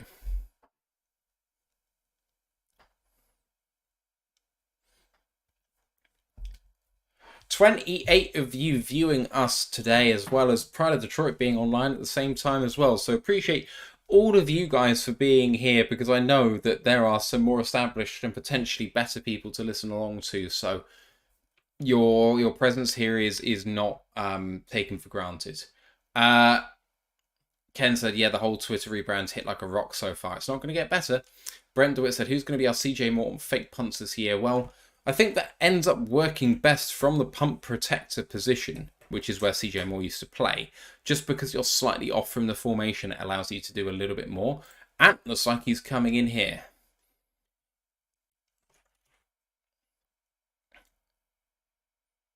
Debt Fan Man says, what would a live graphic to keep the score possession presented entail? I'm thinking like the Grossi live streams. So there is a graphic that I have access to, but it takes a heck of amount of work on my part to maintain that, so I'm not sure I'm going to do that. Welcoming in to the stream, Anthony Fitzpatrick, CEO of Royal Alliance UK. How you doing, man? Hey, I'm doing good. How are you? Good. I've been enjoying it. What have you thought of the game? I think it's been quite fun. I've enjoyed the most of it for the most part. It's kind of a lot of what you want to see in preseason. Everybody seems hungry. Everybody's eager to prove themselves. Yeah, I think it's been a good game. Good test. Lots of love for you in the chat, with Dan Pash saying, hey, Ant. Ken Button saying, what's up, Ant-Man? And Mark saying, good fun all round. Anthony. Beware, Hello, mile everybody. marker. Anthony with no H, sir. No H in Anthony. It has been a game for me where we've had two good drives on offense, but otherwise it's been pretty putrid. But the defense has really shown up today. Second team defense all around has looked really, really good. Yeah. Oh, What's up? that was a bit of a big one there. Oh, I've paused my stream slightly so that I'm behind the guys who are watching it, so I don't spoil it for them with my commentary. Oh, okay. I will stay quiet then. That's all right. But it's no, I've really loved what I've seen. Everybody's fighting very hard for a spot. Julian's woken up and decided he wants to play. You know, Levi's playing really well. You've got the receivers, Cota's playing really well. All these guys are sort of showing up and really trying to stake the claim, specifically the young ones as well. Some of the vets have been a bit trashed today, but I'll try and keep the negativity to a minimum. It's preseason. We're looking for positives only. Ooh, that was an interesting rep there. Ford Wheaton almost brought it down there, but good coverage by the Lions. There was a 25-yard run before that by Jashawn Corbin, who managed to get the edge on the left-hand side of the Lions' defensive line. But Khalil Dorsey in coverage maybe got away with a slight hold, but we'll call that a good coverage. 2nd down and 10. Swear to God, Cleat has such a hard-on for giving us yellow flags. Cleat Blakeman is just not a good referee, full stop, for every team. No, he's not. That is a false start if I've ever seen one. Line jumped the line. That was Levi, but there was movement on the line, and he has given a false start. 5-yard penalty in 2nd and 15. Levi's taking a full lot of snaps today. He's not taking a break. He's one of those who's... Oh, there we go. Oh, unlucky. Experiment says, Amp, would you have let Laporta play a bit more? I would have liked to have seen them give him a catch before he dropped the 4th down conversion. Yeah. I would like to have seen him. I think this is... You've got to put your rookies in. You do, because, you know, we're in a situation where if he gets dinged, you've got Mitchell, who's grafting in there. He's had a year in the league already, and he's in there grafting because, you know, he struggled with his injuries. He's wanting to prove himself. You got Brock Wright, So I would like to see him in there more. Yeah, I mean, Gibbs got a fair shake of it. You know, JMO's certainly getting a fair shake of it. That was a really good tackle, Oh by my the way, God. by Trevor Nowaski, forcing third down and about 12. Third down and 12. Just under 13 minutes to go here. Romeo, where art thou, Romeo? Snaps away and coming down from the right hand side, and there is Romeo Aquara for a loss of 5. And the Aquara boys are getting in on the axe. Romeo had a poor play early on with a flag, but he's come back into his own, and that's a really nice rep for him. Power rush, beating his man, getting a hold, but tackling the quarterback anyway. And the Lions are in 4th down. The Giants are in 4th down. The Lions 4th down. Grandizer says, and after your stream ended, I had to get to the store and water an ice and library before rush house traffic here. Plus, it's so hot here. Please show mercy, lad. I imagine it's rush hour traffic. Yeah, that's why I've had a bit. I was on stream earlier. I needed a bit of a break, so I've just been sat watching this, causing all sorts of havoc on Twitter. Speaking of, I'm ignoring it. But yeah. It's an interesting bobble by Maurice Alexander there on the kick catch. Cool, fair caught. Almost didn't bring it in though, but luckily we did. McExperiment says, why do we still have Maurice Alexander fielding punt returns? I agree. He's shown that he's done pretty well so far. He says, give someone else a chance, and I completely agree. We have been doing that in training camp, sharing it out, but it would be nice to do it in in-game reps. Yeah. But I mean, you know, you kind of want to give him more reps. I guess if you're going to put him out as a receiver as well, you've got to give him a chance, because you know Cota's kind of doing it in the receiving game at the minute, and these guys will go be fighting over spots. So it's interesting. But if these guys want to stay out there and play, let them. These fringe guys need as many reps as they can, because they're not going to get so many when the season comes round. Brandizer says, where is Steve? And the answer to that fairly easily is Steve did his bit earlier today on the Bear Down Chicago podcast, but he will probably be back with us a bit more often when it actually comes to the season prediction podcast, which I think is the week before the regular season begins. His life is hectic, for want of a better word, at the moment. So no blame for Steve. He'll be back with us properly when the season rolls around. I feel sorry for the Americans. All I'm hearing about is that their commentator is some woman who's talking about the weather there. They don't have anyone who's like, you know, we get to watch this here, and a lot of them can't even watch it because of TV restrictions. It's odd. I really like the adverts. I'm sad that it's been taken away from me, because the American adverts, like, we're not going to get hungry again, mate, over missing out on Popeyes or something, you know? Yeah. McExperiment said apparently there's a tornado warning, and that's why the weather is on all the time.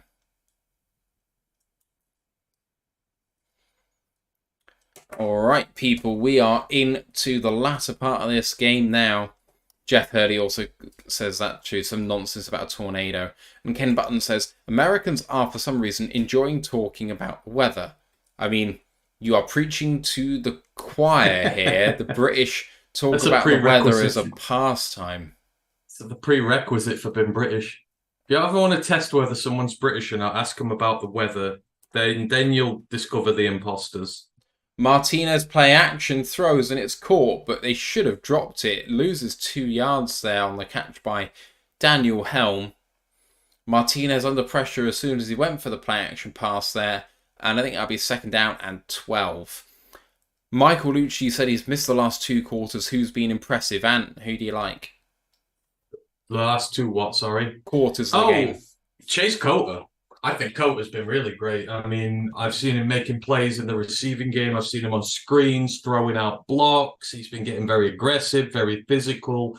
He's one of the guys of those sort of outside receiver mold where we are looking for some depth while JMO is out suspended. So he's going to be one of those guys who's threatening. And if he carries on playing the way he is, then absolutely great for him. He's been great. And, I have to throw my hat out to Julian. I've given him more than enough tap, going back some time now. And he stood up today. He's looked great.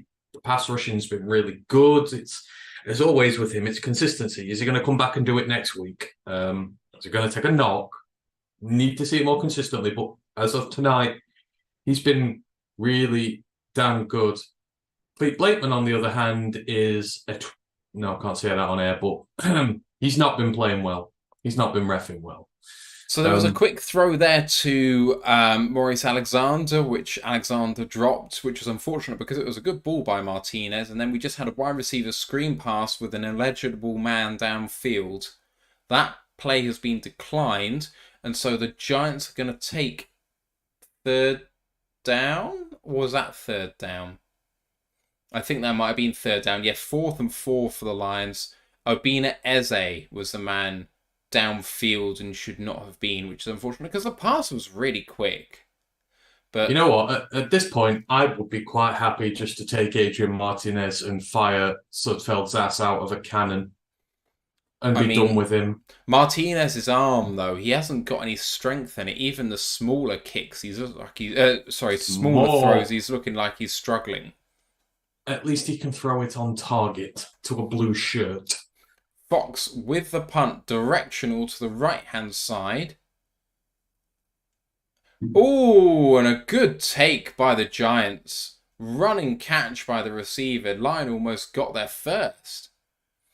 Eric Gray, the running back, with that catch. Good stuff, and the Giants resume at their own 31. Ken Button said Sudfeld just had a bad day. I don't agree. He had a couple of balls which were overthrown. The first interception, he was hit from behind, so that's not really on him. He had a couple of ill-advised throws, but I actually thought he showed connections with the receivers. I don't think it was an especially bad day from him in general. I just don't think he's a great quarterback, full stop. But from what he is, I thought he did fine. Yeah. He's been the best quarterback to play in the game.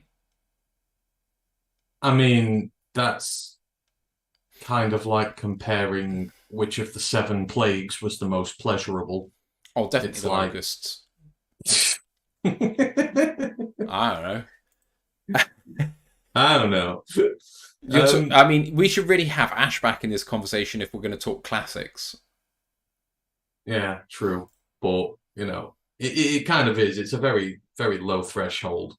And one thing that today has highlighted is the need for offensive line depth is fucking urgent. So Nelson had a rough start. Who else do you think has not been so great? Because I haven't seen anyone that I would say has had a particularly bad day apart from Nelson. Paolo was struggling at guard for a bit. I noticed. I think Pierschbach has been fine. I didn't really notice Colby so much, but is Pierschbacher even in the game because he got that injury early on? No, but I mean when he was playing at center. Oh, I see. Yeah, this was early there, so yeah. I didn't really notice Colby, but in the respect of today, that's a good thing. But yeah, Nelson needs. Yeah, Nelson, I think the experiment for him transitioning from D-line to O-line hasn't worked, and I just think he needs jettisoning at this point. I would say that the best backup that we've had play today has been Ifedi, and I know that sounds like I'm being slightly biased because I've been his supporter all the way through, but in the time the rest of the O-line was struggling at right tackle, you didn't see any problems whatsoever. All of our problems earlier were coming down that left-hand side. And then when we're running the ball, we're just leaving loads of unmarked blitzers to come in and destroy the run. It's just a bit odd. There's nothing that confuses me more than when they're playing in the pistol as far back as they can, but they're leaving unmarked rushes on the edge. It's like, well, surely if you're going to do that, you want it in as close as possible so you can get in those blocks inside and negate those edge rushes. So it's weird to me. Check down to the running back and a gain of 11 yards for the Giants and a first down on the first play. 10:40 left in this game. 1 point lead for the Lions. I don't have biscuits, Grandizer. I have Reese's Pieces. You guys will know what these are over there, so. Well, it definitely isn't biscuits because that's something you have with gravy. No, it's not. It's a scone. We're not having this conversation. We're not having this conversation. Giants at the 43 here, now 1st and 10. Play action once again for DeVito. And fires downfield and a lovely completion down to the Lions' 36-yard line. 2 Sills, the 5th. Really nice play by the Giants. Found the hole in the zone coverage. Excuse me. Giants now driving almost in field goal range. In fact, it's Graham Gano, definitely in field goal range. 1st and 10 at the 36 of the Lions. 11 personnel under centre. And hands it off for a run to the right. Gets the edge. And shakes off a tackler and gets about 4 yards. Eric Gray, good play. Really good stuff by the Oklahoma running back. Nate Custer said, Matthew, I think you're being kind to Subfelt. I don't share your view. Backup O-line is also a concern in my opinion. Everyone wants to improve their backup offensive line. There aren't 32 good tackles in the league, never mind 64. Like, trying to get upgrades in backup offensive line is like I'm on hiding to nothing, frankly. That is a hold if I've ever seen one. But escaping upfield is DeVito all the way up to the 20. There is a flag. Bloody well hope that's a bloomin' hold because it was egregious. Half a second after the snap was gone. And holding is called on number 77 of the Giants, who, of course, I already know, as I look it up, is Jack Anderson, the guard. Which is actually not the guy I thought would be called for it, but there were about 3 holds in that play by the Giants, so... Alright, 1st and 15 for the Giants at the 39-yard line. Shotgun snap and a quick throw. And on time, a nice rep by number 49 of the Giants. Jones eventually tackled by someone as it cuts away from the coverage, so I can't see who it is. Mo Experiment says, we know Reese's Pieces. We know. We know. It's your thing. The chocolate still tastes weird to me. I like the peanut butter, but the chocolate tastes weird. American chocolate is not my thing. Reese's is amazing. You and Sarah will get on very well. 2nd down. Oh, and a really good play by number 24 of the Lions to break that up. And the ball popped up in the air. That's Tay Hayes. Signed a week ago. The backup cornerback. And up against a much bigger wide receiver in Bryce Ford Wheaton. And at the catch point, he gets his hands in there. And Bryce just couldn't hold on to it. Really nice play.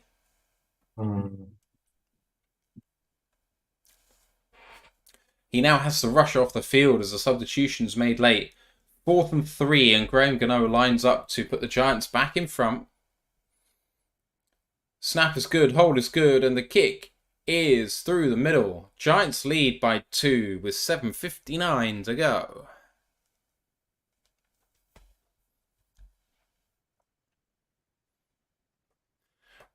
I do like the way that Dan has basically said we don't care about the result in this game. 2-point conversions that don't make sense, 4th down attempts that don't make sense. It's all about trying to replicate the situational football that's going to happen further down and pressure situations and how do you handle it when you got to have it. Oh yeah, I couldn't care less about the result. I mean, first off, obviously you want to see more points. The drives looked discombobulated and drunk a little bit, but the defense was just really good. And then second half, the offense has picked it up. You know, it's what it's all about. Finding your mistakes, going away, fixing them, looking better. I mean, it took the big return play to get it going, but sometimes that's all it takes, a little spark.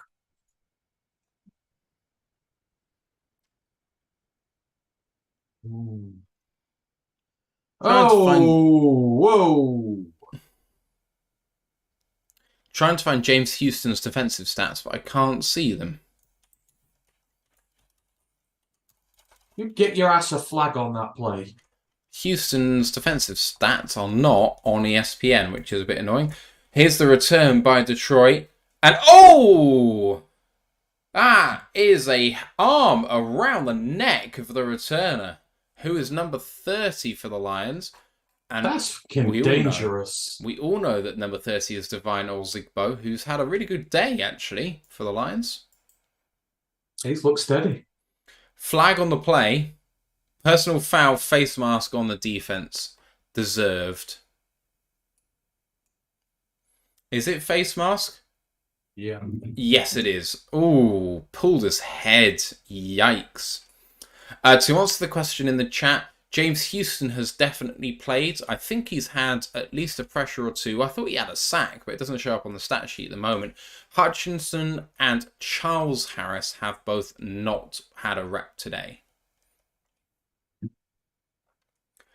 Out to the 31-yard line are Detroit in the shotgun. And a run play up the middle. Number 38 of the Lions taking that one up is Benny Snell, who was signed yesterday by the Lions. Benny the Snellephant. What do you make of Khalif's re-up, by the way? 2-year extension, starts after this season finishes, 2 years up to 14 million, 8.1 guaranteed. I like it. It's an offensive, and he's good depth in the team, and he provides a key role. So he's earned the contract. When I say it's 8 million over 2 years, it's not a particularly large amount. My guess is a lot of it is incentive based after that. So yeah, I like it. You've got to keep these pieces nailed down because, I mean, we're probably going to need another receiver next year as well as what we've got. But, you know, you need to have vets in the room. So I'm surprised it's now, but, you know, they must have seen enough to show, oh, there we go. So that was a second down converted for 5 yards. Now first down and 10. I'm sure Ant has seen the play already. Less than 7 minutes to go at the moment. First down and 10 at the 41-yard line. I formation here. And play action going down the field. Good throw, good catch by a tight end. Not a tight end, he just looks like a tight end. I've said it all day. It's Chase Coter. He has the body of a tight end, but the speed of a tight end. Unfortunately, he's a wide receiver. But a good catch and a good throw by Martinez. Coter's been the star today. Chase Coter leads the receiving stat sheet for both teams with 4 receptions on 7 targets for 60 yards. I formation again here. Martinez inside handoff to the running back. And a gain of about 6. Benny Snell is the lead back in this series. Second down and 4. 5:40 to go in the game. Driving for the win. Ken Button says, I like this quarterback. I thought you would. Martinez has done well.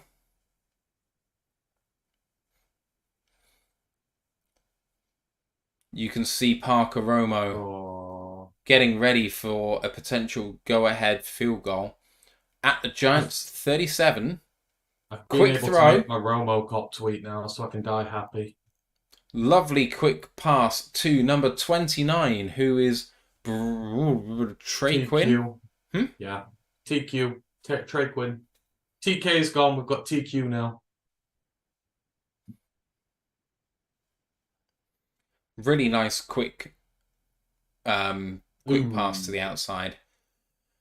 Less than 5 minutes now to play, 4:50 as it is. Jeff Hurley says the Manticota, half large man body, half Cota. There it is. I like that. At the Giants 29. Martinez with a deep drop, and he's going to get sacked. And the flag comes in late. It's on them. Ouch. Hit to the face of the quarterback. If we were, or if it was on us as the defense, we would be absolutely fuming, I'm sure. Martinez dropping back, having a look at the replay now. Defender comes through. That's really harsh. Oh, hits him in the face. Okay, maybe it's okay. I mean, the weight didn't land on the quarterback at all, but yeah, arm up. No, he gets pushed into the quarterback a little bit, but Put your hands in a QB's face. Right, so first down and 10 from the 14.5-yard line of the Giants now. 11 personnel once again in shotgun and a handoff, inside handoff to Snell all the way down to the 9-yard line. Second down and 5. Benny Snell is impressing here. Really good series. We're coming down to the end of the game here with 4 minutes to go. Let us know your player of the game and your takes, and we'll read them out just before the game finishes here. 40 likes. Really appreciate you guys sticking with us throughout. It's been a fantastic preseason game 1. Snaps away. Martinez looking at end zone. He actually gets sacked here for a 2-yard loss. Tried to escape upfield. He minimises the amount of loss, but it is 3rd down and 7 now. 3:40 to go.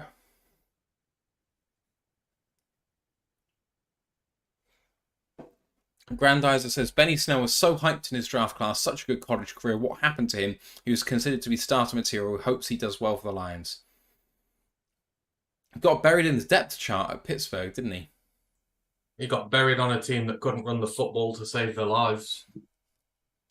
They've really struggled to run the ball in recent years while he was there. Here's Martinez on 3rd and 7. Money down for Adrian. Trying to escape, and does escape. Can he throw it? He continues to go upfield. Can he get the first down? He can! Lovely rep by Adrian Martinez, weaving and dodging and winding down for a gain of 8 and a first down and goal with less than 3 minutes to go.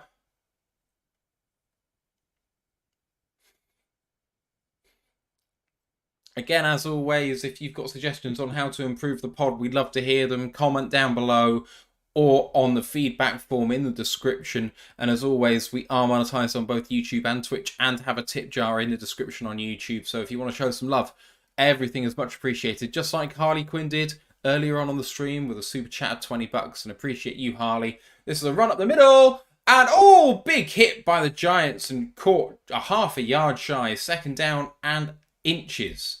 And that will be the 2-minute warning.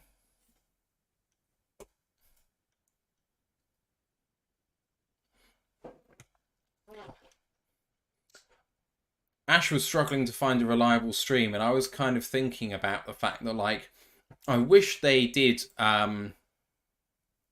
organizations as logins so that we could pay, like, $500 for the year, but get, like, 10 logins or something to watch the year, because I'd be perfectly willing to fund that so we could all have a reliable stream to the game, because what good's it going to do if Ash can't watch the game before we have a Monday review of a game? It's like... Watch what game? This game. Why can't he watch it? Because he doesn't subscribe to DAZN. Oh.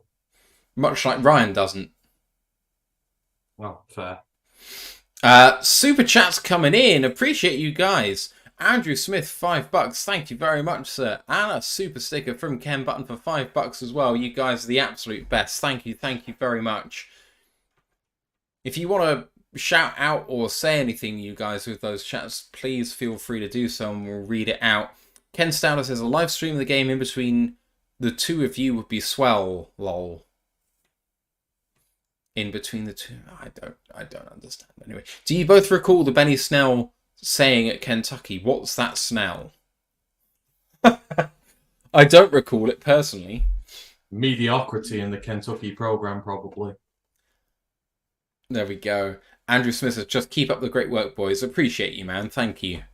And Ken as well. It's much appreciated. It means a lot to us. Aye, definitely. 2 minutes to go in this one. Just about 3 a.m. here now in the UK. And, I mean, I need to be leaving for the car garage in 4.5 hours. So, it's going to be a fun day. You got work tomorrow? Yeah, but not till the afternoon. That's not too bad then. I'm looking forward to joint practices next week. The Jags are going to provide a different challenge to the Giants. Trevor Lawrence et al. As opposed to Daniel Jones. I don't think we'll not see T-Law though, will we? So Well, not in the game, but I just mean in the practices. Oh yeah, practice will be different. The trenches will be harder. I don't know. I'm just saying that we mullered the Jags last year, like we mullered the Giants. So Mm. we kind of mullered the Giants in practice this week. So it's going to be good to see if we can still stay in front of them. I kind of read it as 50-50 this week between Giants and Lions, to be honest. I don't know. Anyway, Experiment says, wow, you guys are crazy. I stayed up till 4 a.m. last night, but had to sleep 4 hours midday. I did have a nap. I'm not going to lie. It was like an hour, but I was cooked. I worked from home, and I was dead after I finished, so I needed to do it anyway. Det Fanman says, just saw the Bears claim Logan Stenberg. That's either kind of smart to get free info on a division rival, or that's the easiest way to differentiate our levels of talent. Here come the Lions in sneak territory here for Martinez. But they do hand it off to the running back and stretches, but doesn't get there. 3rd down and inches now. And the Giants take their first time out at 1:54 left in the game. Oh, he was about 3 to 6 inches shy. Oh. 3rd down and goal, a field goal wins the game. And I wonder whether they'd go for it on 4th down here just to rep this scenario, or whether you go for the field goal just to try and win the game. Because the field goal does nothing for me personally from this range. Adrian Martinez gets into the huddle here. I like to see Connor Galvin in the huddle. That gives me hope. That's a guy I think could do some really good things for us at left tackle or left guard. Martinez, they hurry to the line. 12 personnel. And sneak. And Adrian Martinez gets in. Touchdown Lions. And they take the lead with 1:51 to go. That was a really good Eagle-style play there, where they bring a man in motion and then pile everyone in behind the quarterback to push him over the line. Impossible to stop. And Adrian Martinez has his first touchdown as a Detroit Lion. Ken says go for 2, and 4 in front going for 2 makes sense, but Martinez is hitting the sideline here.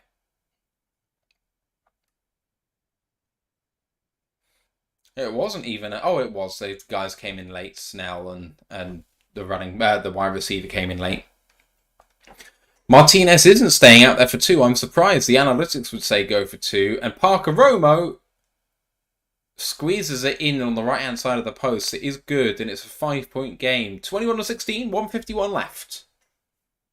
It's Romo Cop, not Parker Romo. Use his correct title. I'm just saying his name. You can Yes, call him what you like. Cop. Romo Cop is his name. Maybe they're not going for 2 because they want to give Parker Romo some reps.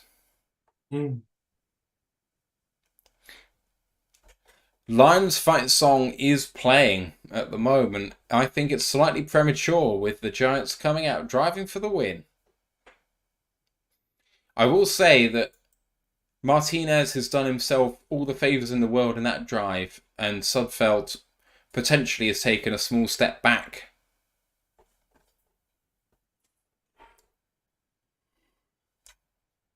Ken says good point One about small leap for man, one giant step for getting his ass out of Detroit. One small step for man and a Lions victory.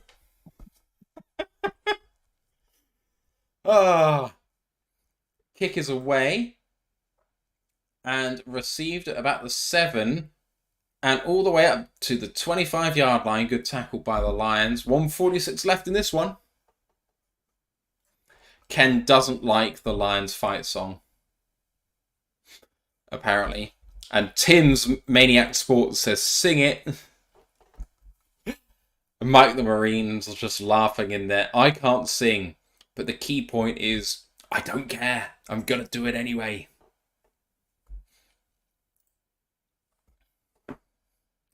First down and 10 for the Giants. Driving to win the game, but the Lions defense has been great all day.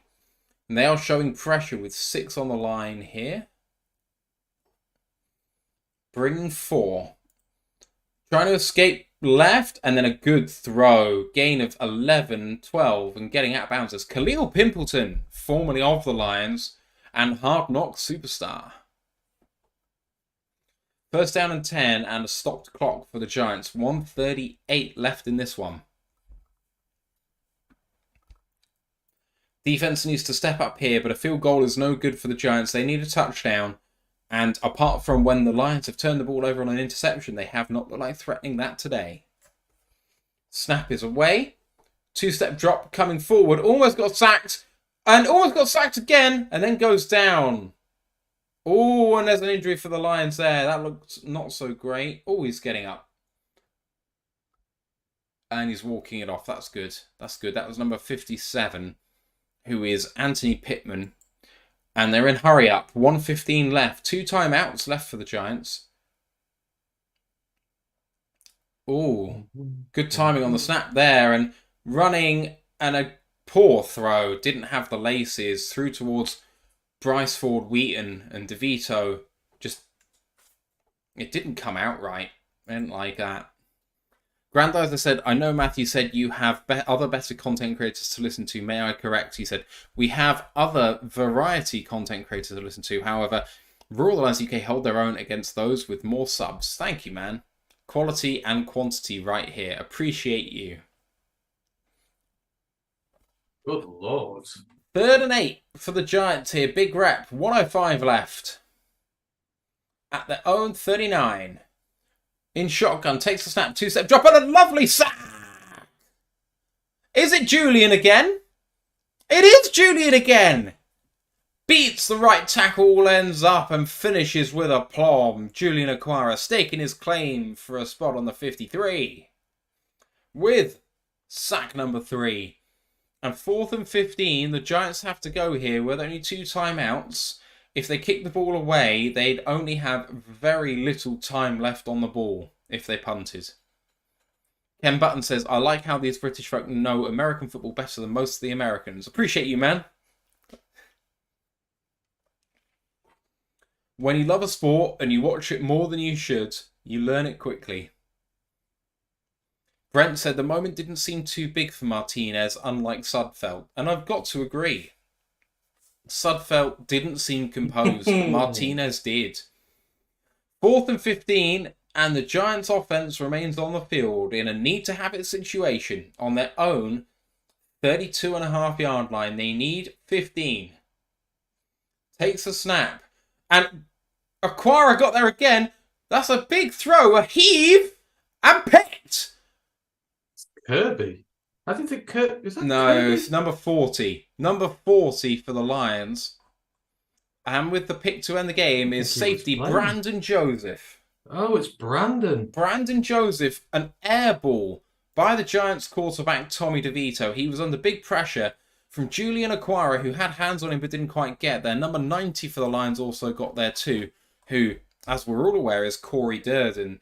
He airmailed it just to try and give his guys a chance, but there was no one in the area. Brandon Joseph sweeps up, and the Giants have 2 timeouts left.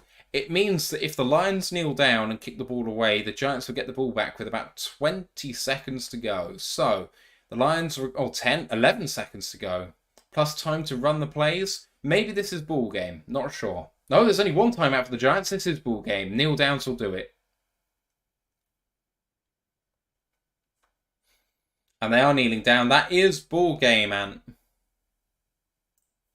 Good day. Really good day. Lions walk away with the victory 21-16. And looking at the stats, it's been a really interesting day all around for the Detroit Lions. Nate Sudfeld took the majority of the snaps under center. 15 of 28 for 194 and 2 interceptions. Adrian Martinez only threw the ball 4 times, but 4 completions for 37 yards. He also carried the ball 5 times for 14 yards and a touchdown. For the Giants throwing the ball, Tommy DeVito took 24 of the attempts out of 28. He completed 15 of them for 155 yards, a touchdown and an interception, but he ate 5 sacks. On the ground, Lions led in the team by 97 to 81. Divine Ozigbo, 11 for 31. Benny Snell, 6 for 23. And Jameer Gibbs, 6 for 19. New York had 81. Jashawn Corbin, 3 for 40. Tommy DeVito, 4 for 11. Receiving game was led by Chase Cota, 4 of 7 for 60. James Mitchell, 3 of 3 for 53. And Antoine Green, 3 of 3 for 36. New York side, David Stills, the 5th, led the team on only 2 catches for 36 yards, and Cole Beasley, 4 of 4 for 33. Obviously, there were the 2 interceptions for the Giants, which factored in by Dane Belton and Jason Pinnock. But on defense for the Lions, there were 11, count them, 11 tackles for a loss, including 1 by Jalen Reeves-Maybin, Brandon Joseph, Brian Brunch, Levi Onwuzurike, Malcolm Rodriguez, John Kaminsky, and that's all the pure tackles for a loss. The others were all sacks. There were 5 of them, and they were 3 from Julian Okwara, 1 from Romeo Okwara, and 1 from Benito Jones. On the Giants side, there were 3 tackles for a loss: Tayshawn Bauer, Habuk Baldonado, and Jason Pinnock, and a sack, 1 sack only. That was also by Baldonado. And thoughts on the game overall? Yeah, really good workout for the Lions. Results don't really matter here, but, down 13-3 at a half. Offense did not look good to start out with. They came out in the second half, they looked rejuvenated, a lot better. A lot of these guys stepping up, putting forward their claim. Chase Cota, really, really damn good. Adrian Martinez has come in. He's staking a claim for quarterback 3. Maybe we can eject Nate out of the team now. The defense has been solid for most of the game. There was just a 1 touchdown. I think it was Reeves-Maybin got a little bit turned inside out, but apart from that, it's been pretty damn good. This Giants second team have not really got much against them. So I saw what I wanted to saw. The young guys fighting really hard, the fringe guys fighting really hard, and there's going to be some really tough decisions made going forward. I think this is kind of where I like the fact that there's only going to be 1 roster cut down this week. I don't think I really want to cut anybody after this. I think there's a lot of people who are on the periphery who I want to see for a couple more games before I make a decision on them yet. But no, I'm very, very satisfied. I don't think that could have gone much better for us in terms of how guys played, how it went. Yeah, very happy. I agree. Player of the game for you? Oh, you're going to get Julian, aren't you? He's under an insane amount of pressure at the minute. His roster spot is in serious jeopardy, and he's come out and he's said, you can't ignore me. Don't get rid of me. That's a big performance from him. And like I say, I'm from one of the ones who's been the most critical of him. I've got to turn around and give him his dues when he comes up and plays well. So, Julian, but honourable mention to Chase Cota. Accepting your 2 picks and trying to pick other people, I'm going to give 3 honourable mentions out. 1 for Brian Branch. That spear that he threw out in the first half was exceptional. Jack Campbell did not look out of his depth. I thought he looked really good in that first couple of series that he was in there. The other one is James Mitchell. Went out there, caught everything thrown at him, got plenty of yak, showed a bit of shiftiness, got under people trying to tackle him or round them. I thought he had a really good performance. So lots of players had good days for the Lions today. Yeah. I wouldn't want to be critical too much here. I think, there's just been a lot of players who've gone out and done a lot of nice things today. So that's what we really want to focus on.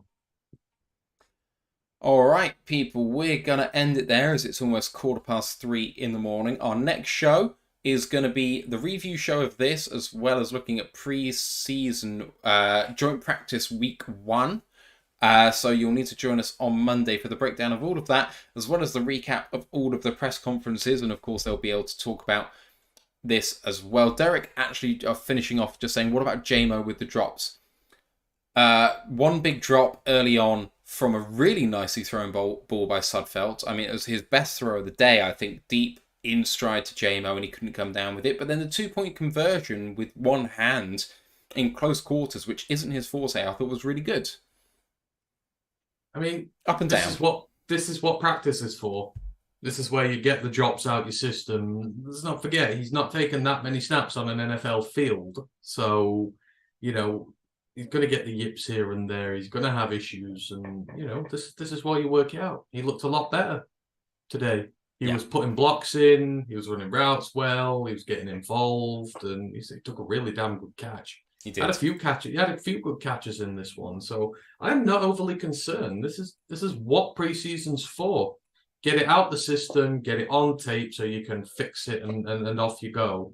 There were way too many overreactions when he did the one earlier. There's just people who want to get at him. So to everyone who wasn't aware, the pick which ended the game was the only interception the Lions had. That cashes in McDonald's giving away a free Big Mac for fans. So go and collect your Big Mac. If you are in the Detroit area, I don't know what the conditions are, but go and get it. Enjoy yourself. Mail them to us. I'd take a free Big Mac right now. That'd be good. I would. Mail them to us. It'd be excellent. We're anyway, hungry. It's late and we're hungry. Definitely hungry. Anyway, see you Monday for the main pod. College show was on earlier tonight. It's about the American. Yeah. So go and listen to that if you want to listen to what's going to happen in that conference this season. 50 likes on the video. Fantastic stuff. Guys, you've been the absolute best. Thank you for the chats, the super chats, the super stickers, and all of the support that you guys have given us. We'll see you on Monday. 1-0 in the preseason, baby. Let's go, Lions. One pride. Au revoir.